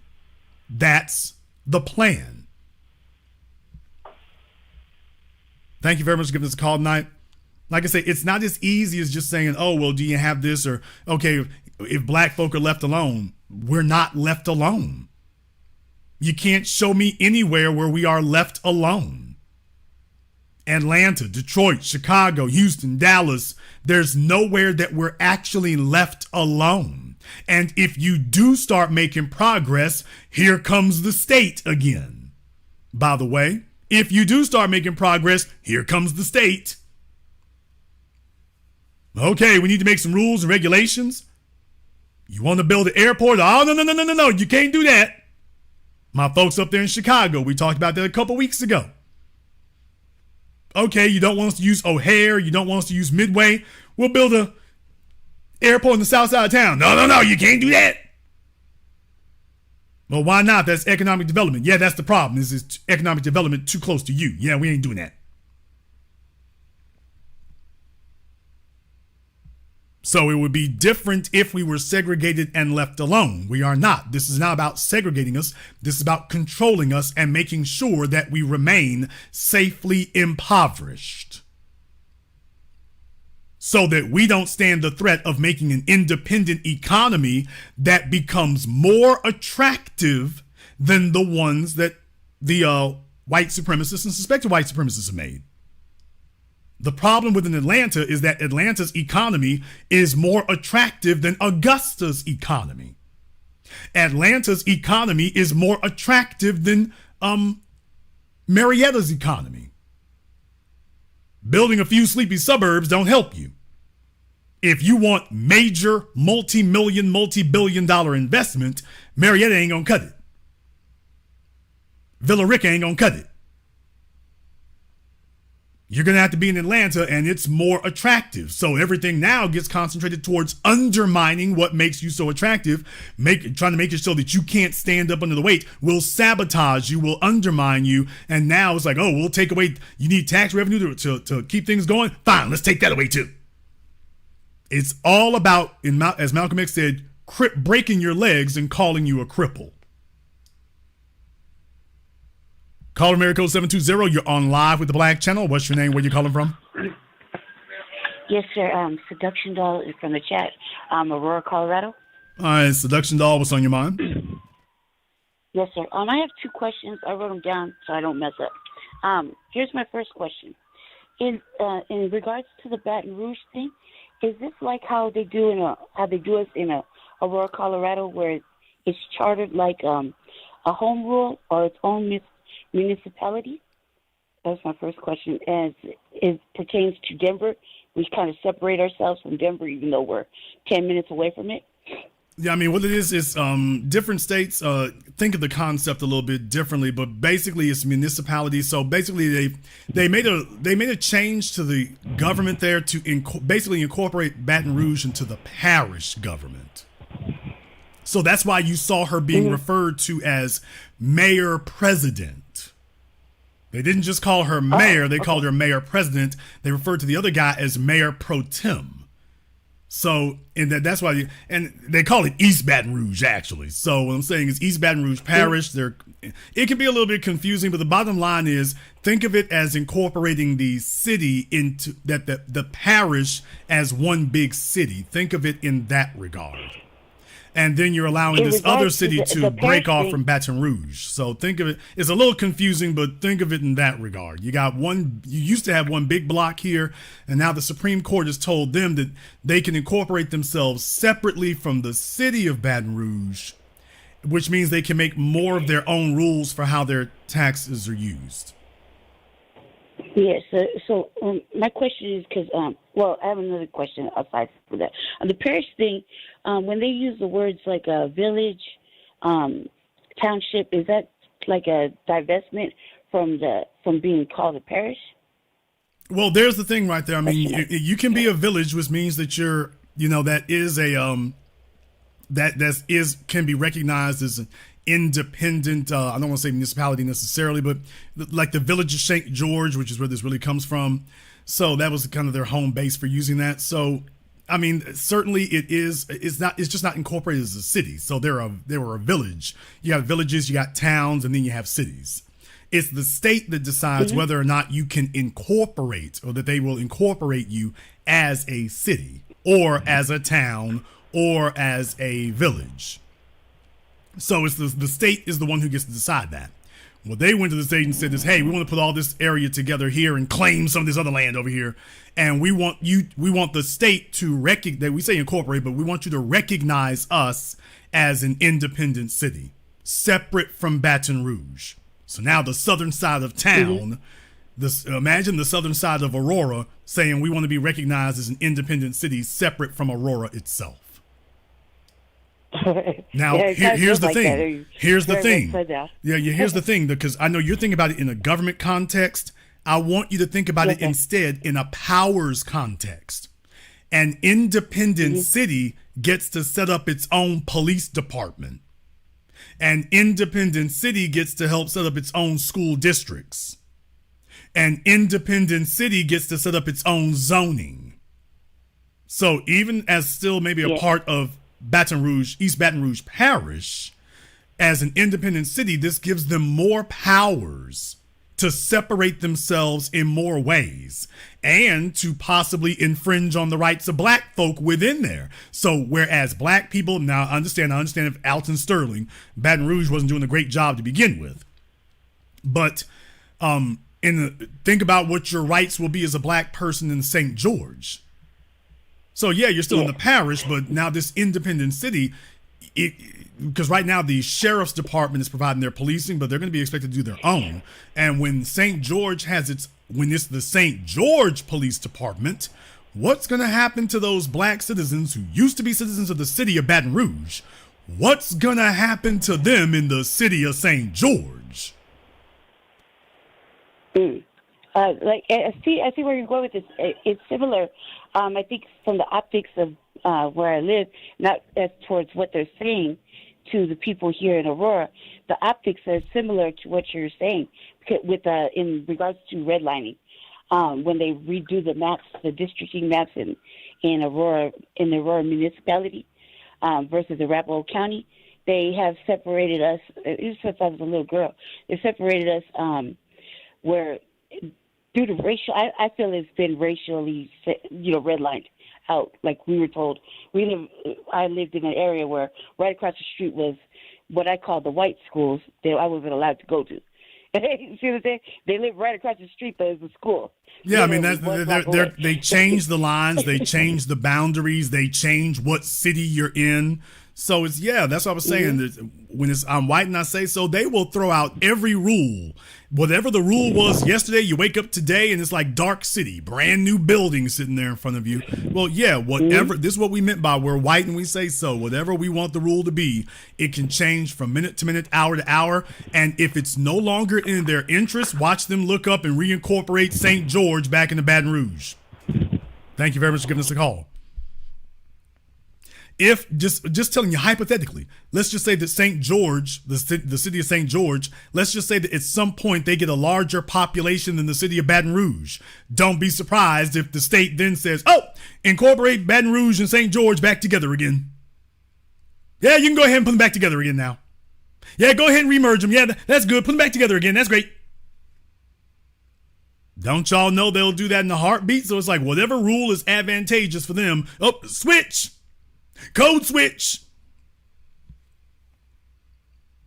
And you sitting there like, wait a minute, they can't do that. We're white and we say so. We can do whatever we want. That's what I was saying last week, folks. Stop letting folks tell you what they can't do. I just did a story last week about telling them they can castrate people in Louisiana. They can literally slice your scrotum off in Louisiana. Talking about what they can't do. Up is down and down is up. Whatever they want it to be today. Call America code 816. You're on live with the Black Channel. What's your name? Where you calling from? Hey, what's going on? This is DeMarco Smallwood calling from Kansas City, Missouri. All right, DeMarco from Kansas City. What's on your mind? Man, you know what, Jason? Like, I dig every single thing you're talking about. Me and my peoples personally discuss the same things all the time. And but sometimes when it comes to these conversations, it can get a little disheartening. Like, okay, we know all the evil schemes. We know all the planning. But where's the 12-step, 10-step program on how to prevent some of these things from occurring? Okay. Let me find out here, brother. How long you been listening to the program? I've been listening to the program for about 3 months now. Okay. All right, folks. Well, I'll just take it you're new here, so we'll go ahead and have a refresher course on this. The first issue that we have as black folk is that when these kind of things get pointed out, when people say, what do we do about it? What are we supposed to do? And what I'm saying is, if you can ask the question what we're supposed to do, then you already know what you're supposed to do. You've already gotten the answer. The real thing is we get used to sitting around hypothesizing and pontificating and debating it in our minds and wringing our hands and not simply accepting the reality of what needs to be done. So let me try this a different way here. Have you listened to the whole program tonight? Yes, sir. All right. And so you heard exactly what the situation is there. Sure did. All right. Now that you've seen what these folks have done to create the problem, then what do you do to correct it? Were you asking me personally? Well, based on what you've heard here tonight, because if you can describe the sickness and what was used against you, then I think it obviously probably explains how to reverse it. So what do you do? Well, my answer to that will probably be to, well, of course, stick together. I've already put in the chat room, like, to collaborate with one another more than ever, you know what I'm saying, but in more strategic ways and not vagaries, probably even have contracts with one another. Me and my brother stopped some gentrification that happened in our area just of recently, just stopped it, not completely. You know, so I know exactly what you're talking about, and I know where you're coming from. Now, I just wanted to know the first thing. Now, the professional way to do. Well, no. You're thinking about it wrong. You're thinking about it wrong. Here's the issue, because he actually was doing pretty good there. The first thing is you have to get on code. Before your money can help you, you all have to have an agenda.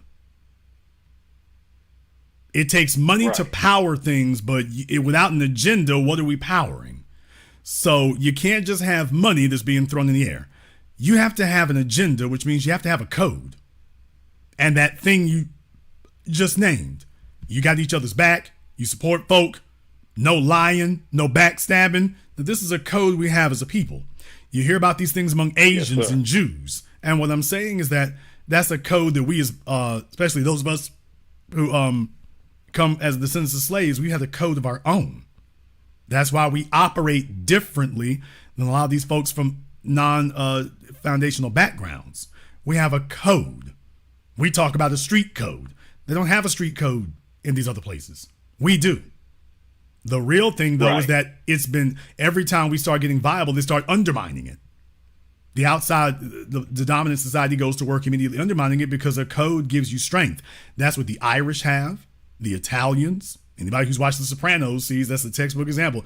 They even set themselves up, acknowledge themselves as a separate government. What I'm saying is that's the power of a code, that you are not first and foremost accountable to the dominant society. You're first and foremost accountable to your other Italians, to your fellow Irish, to your fellow Jewish, to your fellow Asian. You're first and foremost accountable to them.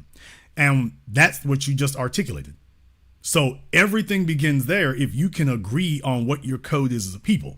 The whole reason why we've made as much progress as we have in the last 10 years, 5 years, 3 years, is because we started making it clear what our boundaries are.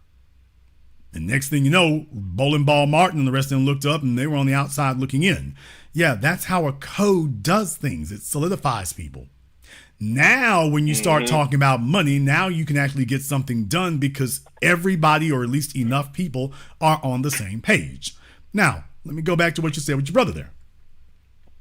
The big issue that we tend to run into as black folk is we start looking for masses. And I understand that because traditionally we were focused on political and social change and accomplishment. And there's a place in this world for that. Don't get me wrong. However, you hit it right on the money. I'm not even going to lie. You really did. Well, something, however, that has been disregarded that needs to go back into fashion here is, by the way, this thing in St. George and whatnot that really was just started by 2 dudes, not 2,000. One attorney, one activist businessman. It really was started by a couple dudes. It's not. It wasn't 1,000 people who did this. A couple of folks got together. And everybody was complaining. And then one of them said, we need to start our own city. And then a second one looked at him and said, you know what? That sounds about right. With folks looking at them like, are you serious? Are y'all serious? And a decade later, there it is. And what I'm saying is that as black folk, you have to have the same idea and mentality about that. That we don't have to get everybody in St. Louis on the same damn page. That's too hard to do. Furthermore, it's impractical. But last but not least, it's unnecessary. By definition, if you get 10% of the population on board, you're done. You're good. The majority of the rest will go along with you. But stop focusing on getting the 10% together. If you and your brother and 2 other people get your credit scores together and give $50,000 to $100,000 each in cash, y'all gonna make some things pop off where you are. Stop trying to eat the elephant all at once. If you focus on one block, one building, and make it where it is excellent, where it's thriving, that's the thing that makes change. And you've given folks a place, you've given them a bulkhead. The turkey leg hut isn't about food. That's the thing I want folks to recognize. Sweetie Pies is not about pies. Sylvia's is not about soul food. It's not about dinner time. Right. Now you see, when we talk about these other people, we recognize that when you go to a Jewish deli, it's not about bagels. I mean, yeah, they serve bagels. Right. You're like, well, yeah, I'm saying that I didn't say they don't serve bagels. They obviously do. But that's not the business that they're in. And you'd be mistaken if you thought, well, we just make bagels. Then you take a look up and see what they're making laws about here, and you're like, oh, this is about more than bagels. Who do you think? That's why I'm showing you all this picture on your screens right now from Fox News. You take a look here. This ain't about bagels. Yeah. They make bagels, but that's not what this is about. Kosher meats and the kosher deli. That's not what this is about. Yeah, you need the kosher place and the deli place. You need that, but you're a fool if you think that's what that's about. You can see YouTube videos all the time with documentaries about Del Monte and Coca-Cola and Nestle, and folks are dying and getting killed with governments that those companies have taken over. And what I'm saying is, oh, that's the business you're in. You can't do these other things without something resembling an economic foundation. And everybody else comes along. So if you're really interested in getting other folks in St. Louis or anywhere else to go along with it, demonstrate that you're viable. And other folks will have no choice but to come along with you, primarily because you actually have something to offer. So if you really want to get beyond the talking stage, start there. Man, you have no idea how much I appreciate that insight from you, big brother. I really do. It sounds simple, and in reality it is. Focus on you. Think of it as a body.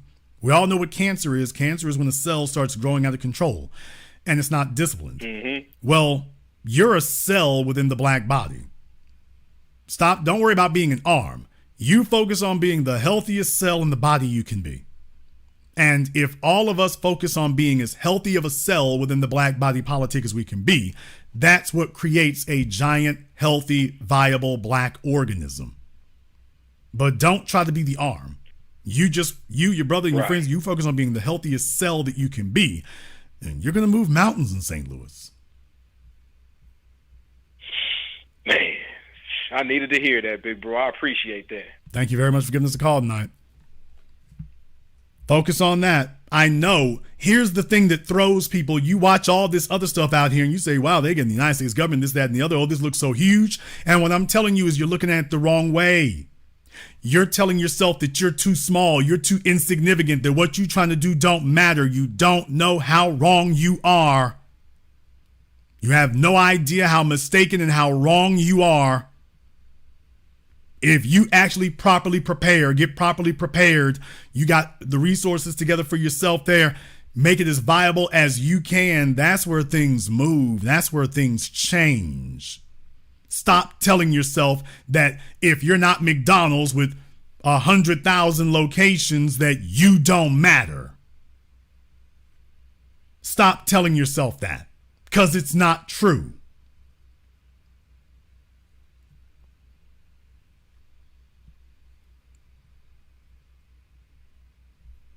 Caller from area code 718, you're on live with the Black Channel. What's your name? Where you calling from? Hello? Hello, I'm Deborah from Brooklyn. All right, Deborah from Brooklyn, what's on your mind? Hello? Hi. Listen, I was in Louisiana after Katrina, and to me, you say it's a poor state, but as far as land, it's like one of the most beautiful states in the Union. And I was working as a subcontractor for FEMA, and St. George Parish, I remember running into people from St. George, and they were talking about exactly what you're saying. So that was like 2006. So it took them a minute, but it sounds like they did what they were able to do. Yeah, I mean, well, St. George's Parish is not the same as this new place here. There's a village of St. George, and then out of there, they want to call themselves the city of St. George. So it's not St. George's Parish that you're thinking about. However, you do make a very good statement there. In a lot of ways, Louisiana is very analogous to Africa. We have a wealth of natural resources. We have a tremendous amount of natural gas, oil, but the state, I used to say that the state was mismanaged when I was more naive. Mm-hmm. I now understand, this isn't mismanagement, this is the plan. Because see, what happened, for those of you who are not from here or whatever, what happened was back in the 60s and 70s, Louisiana was really booming for oil. Yeah, but the white population was running it. Black population really starts going up. Next thing you know, Louisiana starts mismanaging its resources, and then all that stuff goes over to Texas. And then Texas becomes the oil hub of the South, and Louisiana just becomes this weird little place that has petroleum plants but can't seem to make anything of it, sitting on metric tons of natural whole states full of natural gas and can't seem to make anything of it, out in the Gulf but can't seem to make anything of it. We should be the richest state in America. We should be richer than Alaska. Every citizen in Louisiana should be getting a free damn check, and a bigger one than they get up there in Alaska. Yeah, but here's the problem. You have a bigger black population here than you do in Alaska. That's the problem. And what they got to saying was, wait a minute, you do that free check thing down here. Wait a minute, 1, 2, carry the one. How many niggas we got in this state again? And then they realized, I'll be damned. So yeah, every time that a place gets real prosperous, if it's nothing but white folk, it's allowed to run wild. You got one too many black people there. Next thing you know, just weird, stupid stuff starts happening. Weird, stupid laws. Everything is backward. And it's like, it's not backward by accident. My state has the misfortune of having a sizable enough black population that, and we've had to be creative enough. So what's happened is you have a white oligarchy here. And they've been trying to thread this really weird needle now for 180 years. How do we benefit the white population while simultaneously penalizing the black folks standing next to them? And what they found out is, you're really going to make a bunch of poor white folks too. My state did something that most of them didn't do. They asked, well, how many whites will be poor? How many of them? Now, the other states said, you don't want to do that. In Louisiana, they said, it's going to penalize whites too? Yeah, you can't hold the black folk down without penalizing the white ones. And they said, how many will it penalize?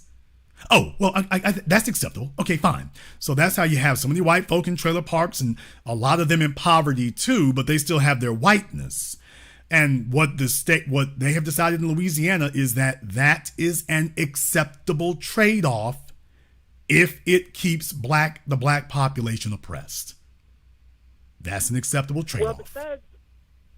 When the feds were looking for properties to lease out, we were able to go to the different parishes. We were assigned different parishes. And what I found fascinating, too, was that there are a lot of black owners of property there. They have large swaths of property. And, when we were looking for them and everybody was there, my white counterparts were there, they didn't show up. But then a minister found a couple of us and pulled us into a church.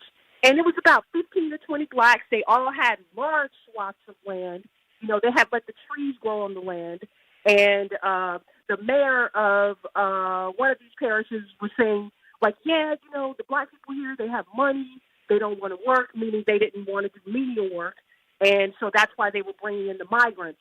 But I think that's it's a secret because it's like that in a lot of places where you have black owners, and a lot of times the actual owners are in other states.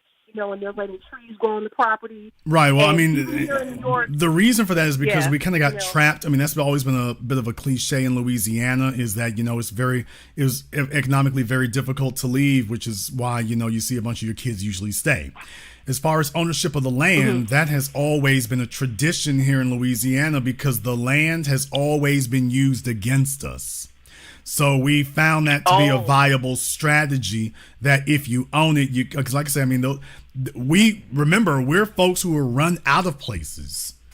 We're people who were run out of places. When you talk about slave revolts and everything else, physically, geographically displacing us has been a long-term strategy in Louisiana, not a temporary thing that came and went. It is an ongoing thing. I'm showing you this right here in Baton Rouge now.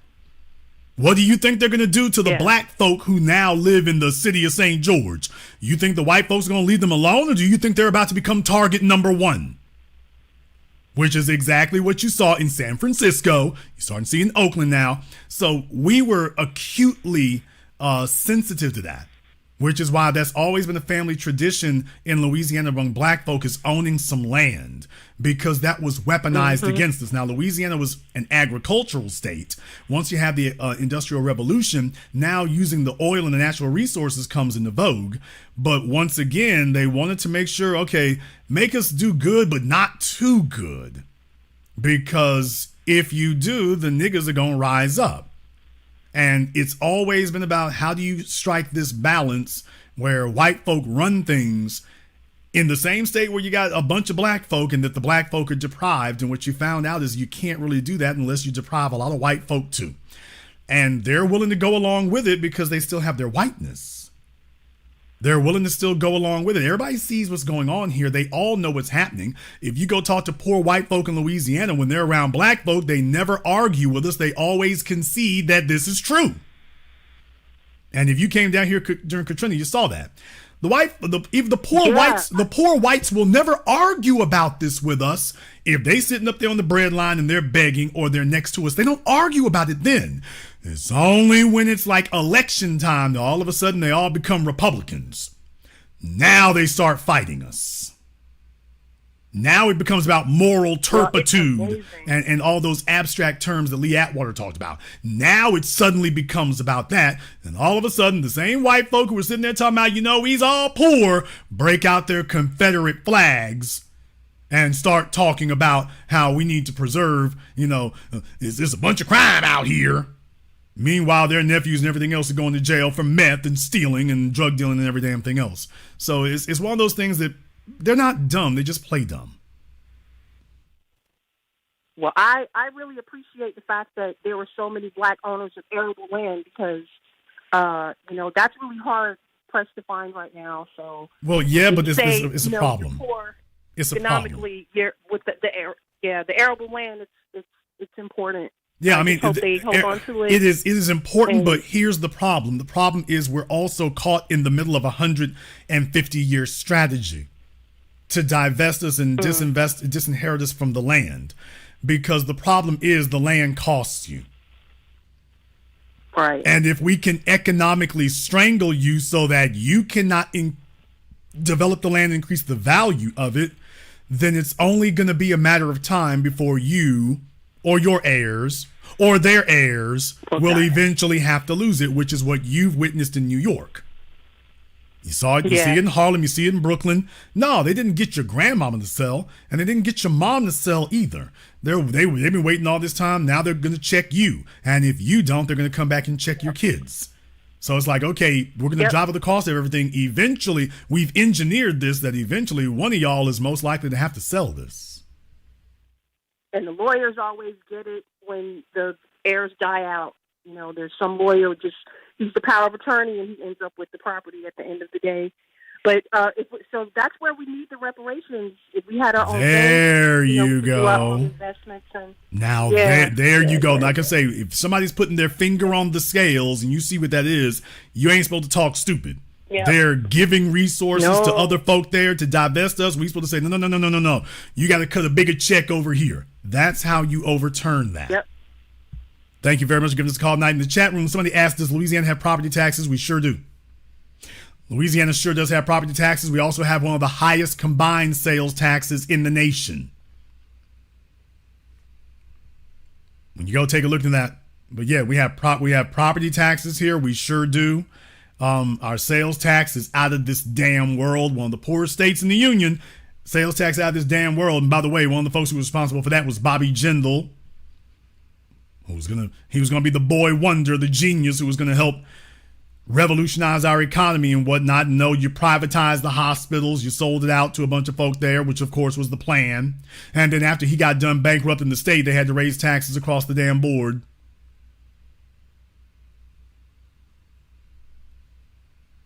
So yeah, we sure do. Anything that can be weaponized against you, it sure will. You wouldn't imagine that one of the poorest states in the union has one of the highest sales taxes in America.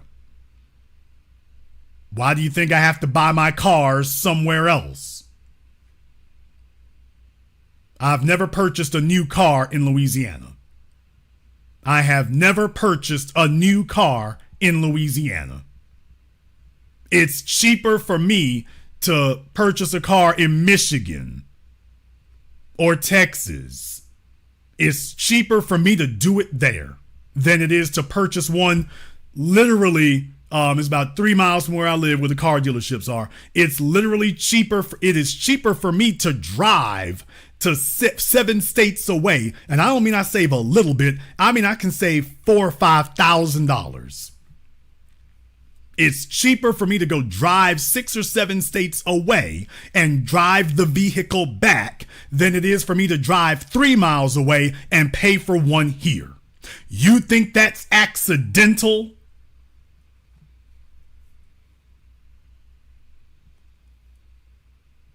That's not accidental. That's engineered.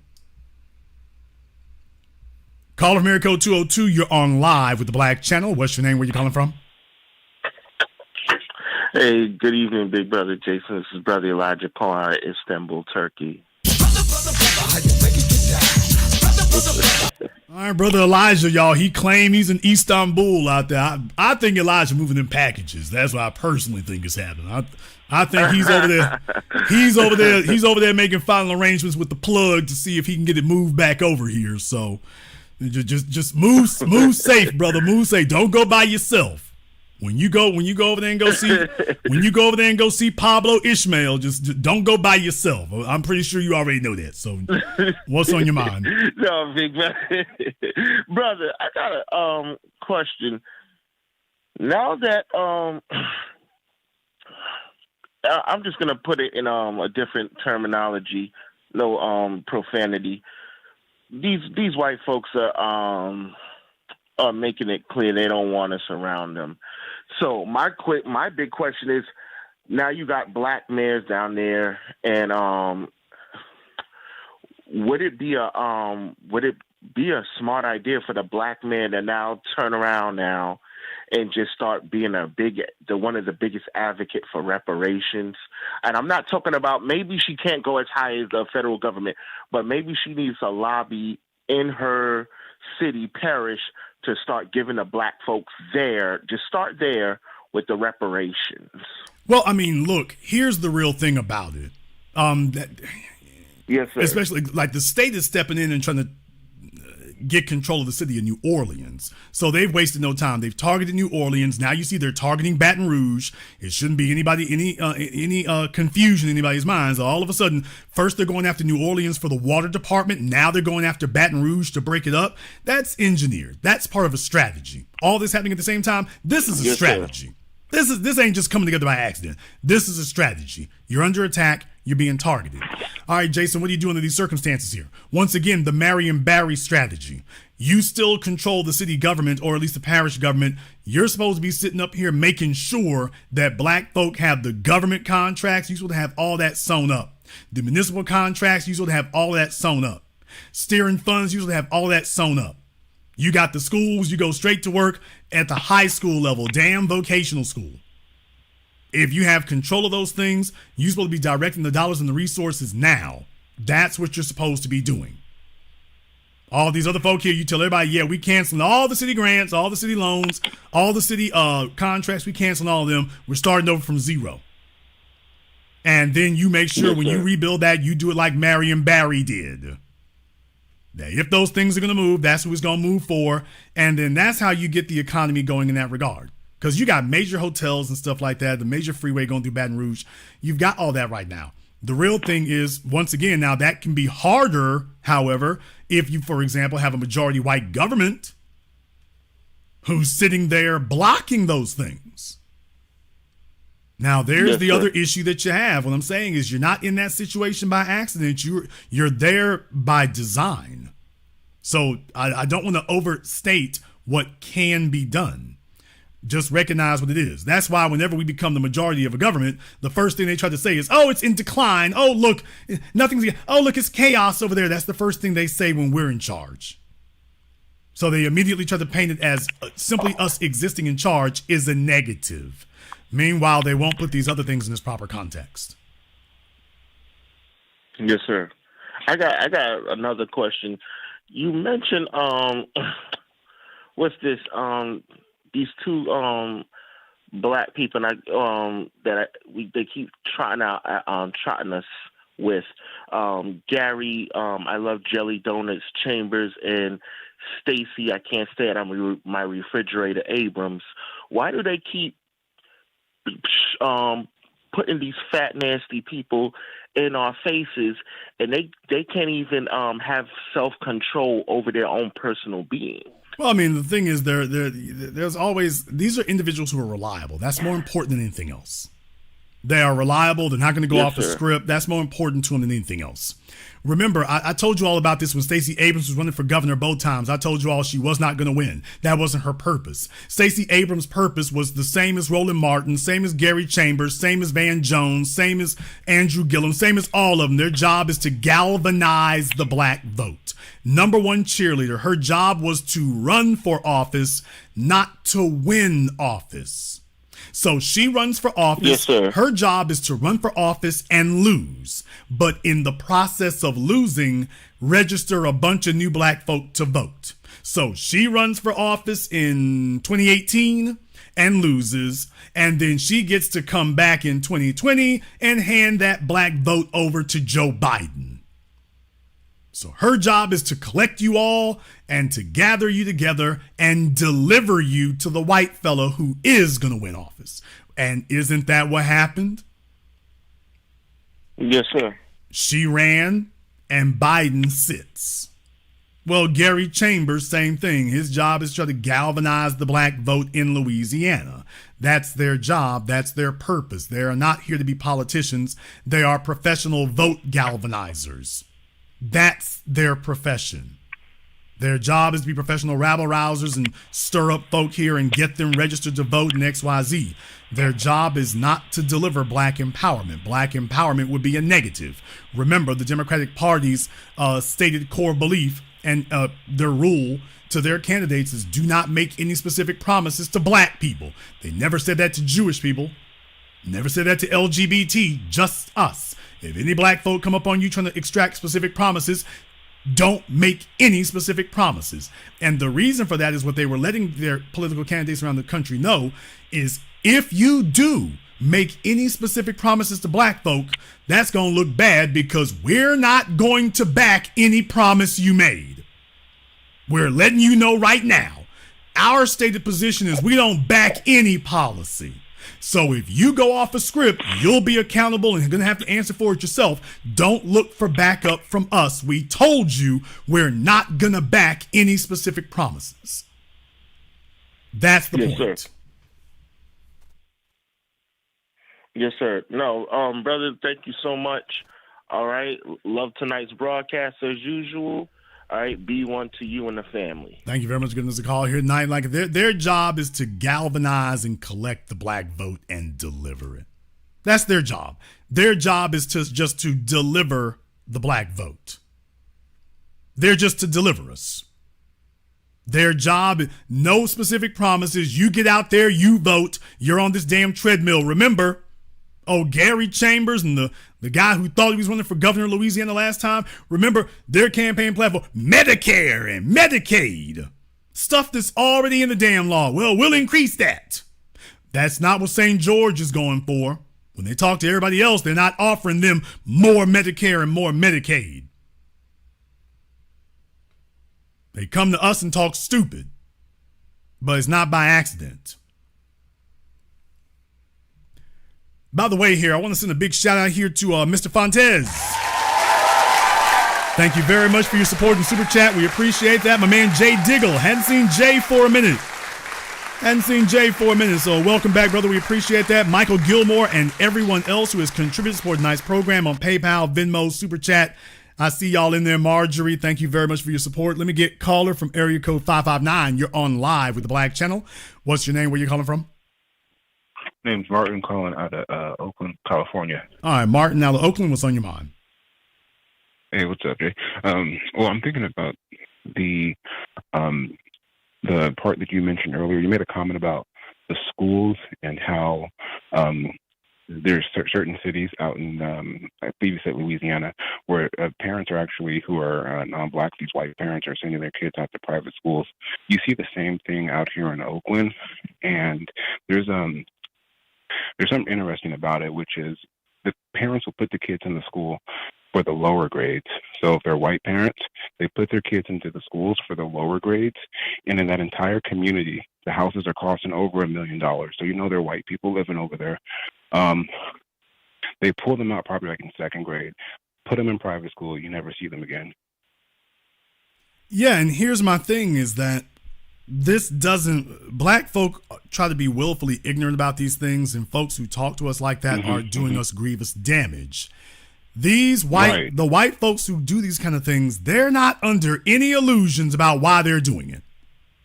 Laura Ingraham didn't sit there and say to that man that you're trying to save your people because she's under any mistakes about what this is about. She didn't say you're trying to save your kids. I thought this about making a school district. She didn't say a word about the kids. Yeah, because they're under no misnomers and no misconceptions about what they're actually trying to do. And what I'm saying is the biggest damn mistake we can make is when we sit around and play games with ourselves, that's not really what this is about. But that's not really what they're doing. No, the conversations they're having at their houses, at their churches, when they get together, when we're not around, they're talking about us. They're talking about us in California, and they're talking about us in Calcasieu Parish. And they're asking the same question. Now, what we gonna do about them niggas? What we gonna do about them? And now in St. George, like, oh, we got a solution. We'll make a separate city. But it's not because they think that it'll do bad things to Baton Rouge, though they're certainly hoping it will. What they are saying is that we're going to create an enclave where we make the rules. And that's all I'm saying is, by the way, how do you do understand that these folks talking about, oh, the crime in Baton Rouge, you do understand that when you have your, quote, city of St. George, they will now sit up here and be 90%, white folks will be 90% of the population, and black people will be 80% of the arrestees. Even in the new St. George, all of a sudden, you're the problem here, too. Damn. Yeah, no doubt. I can see that. 100%. And who's going to police them now? You won't even have a political structure. Hell, you can't go to the state. The damn Supreme Court of Louisiana is the one signed off on this. This will be the definition of behind enemy lines. And here's the killing thing about it. Mark my words.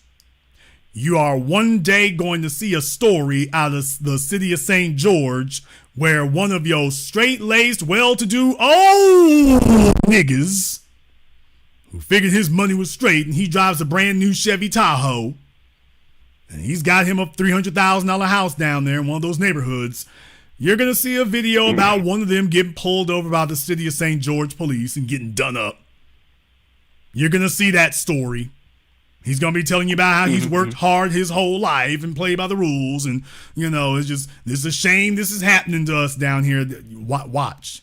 And you're going to see the rest of the city be like, oh, we don't know how that happened. We don't think it's racially motivated or anything like that. We don't think that's the case. We don't know why you're saying that. And so none of the white folk are getting accosted by the police. But if they got 10 black folk down there, all 10 of them going to have the same damn story. Mark my words. I'll let you have the last word. All right, Jay. Oh, man. No, I'm just enjoying the broadcast right now. I'm just chilling right now. And like I said, your broadcasts are always 100% fire, and you're making me think. So for that, thank you. Thank you very much for giving us a call tonight. I just want y'all to understand what this is really about. This is about being able to make their own rules. So now you're no longer protected by the rest of black folk in Baton Rouge proper. Oh, you've crossed over into St. George. Oh, you over here in St. George. See, it's like us up here in Shreveport. You might be a little bit better over here in Shreveport. You cross over the bridge in Bossier, and it's like, oh, we got you where we want you now. Yeah, you got rights over there in Shreveport. We got you where we want you over here in Bossier. And so then you see this here. You're going to be in Baton Rouge, and you're used to coming as you please, coming and going as you please in that area. Only next time you're going to mess around and cross that line. You're going to go down Interstate 10, only now you've crossed over into St. George. And there's a police car on the freeway claiming that you were breaking the speed limit. Next thing you know, you all out sprawled out in the middle of the road, and they're tossing the car, and you're talking about your civil rights. And it's like, yeah, you're in St. George now. Now you're in St. George. Well, you know, if you don't like being in St. George, you could always leave. If you don't like being in St. George, you know you could always leave and go back to Baton Rouge.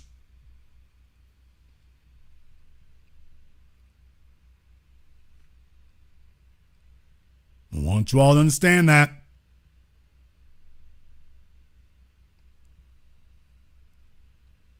And remember how white supremacy works. Take a look at all the folk nationally who are talking about this. I'm just letting you know, in other states, they're watching this. In other states, they're taking a look at the legal precedent, and can we get away with that? They're watching this in other states. So if they want to engage in some black busting, when they take a look at other states and they decide they want to engage in some black busting, they look at Louisiana. Remember, it is the United States of America that taught Nazi Germany how to be Nazis. Remember? For those of you who do not know your basic history, it was the United States and the miscegenation laws and the segregation laws and the Jim Crow laws. It's the United States that taught Adolf Hitler and the National Socialists, the Nazis of Germany. America taught them how to implement a white supremacist government. They took a look at the United States and said, hey, there's a nation that practices white supremacy and is prosperous. All we have to do is follow. Hell, they've shown the roadmap. Understand, America didn't learn Nazism from Germany. Germany learned Nazism from America.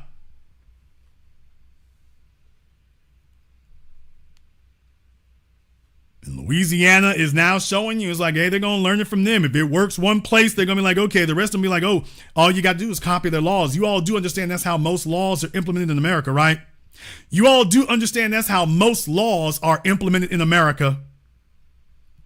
One state passes a law, and assuming it passes muster with the United States Supreme Court, if another state wants to pass such a law, they literally just copy and paste whatever the wording of that law is. I want y'all to go look it up for yourselves. Don't believe me? Look it up for yourselves. If one state makes a law, they just go copy and paste the wording from another state. If it passes there, just copy and paste it. Copy and paste it. Most of your laws today, that's where they come from. Your drug laws, your asset forfeiture laws, your targeting black people laws. Copy and paste, man. Now you see this happening in Louisiana. Whatever rationale the Louisiana State Supreme Court gave, other states are like, okay, well, we can run with that one. We can run with that.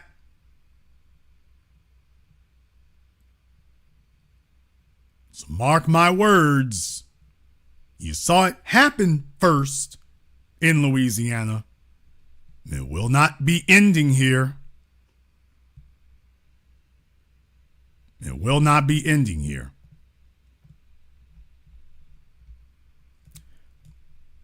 We're going to go ahead and wrap things up here tonight. If you are new here to the Black Channel, welcome to the Haven of Intelligent Black Thought. We do this every weekend. Click that red subscribe button. Click that yellow notification bell. Join us each and every time that we're here. If you haven't been to our website, blackchannelfilms.com, you want to go and check out our groundbreaking best-selling documentary work, 7 a.m. Gentrified Race War, all available on DVD and streaming. Go to blackchannelfilms.com. That is blackchannelfilms.com. I want to thank Sandra, Seduction Doll, everybody else here who's contributed to tonight's program, who's joined as members. Thank you all for your support. Thank you for liking, subscribing, and sharing. Thank you for watching live or recorded. And this concludes tonight's broadcast of the Black Channel. I am your host, your brother, your humble servant, the Black Authority. And until next time, my brothers and my sisters from around the world, remember, Black is the future, and the future is uncompromising.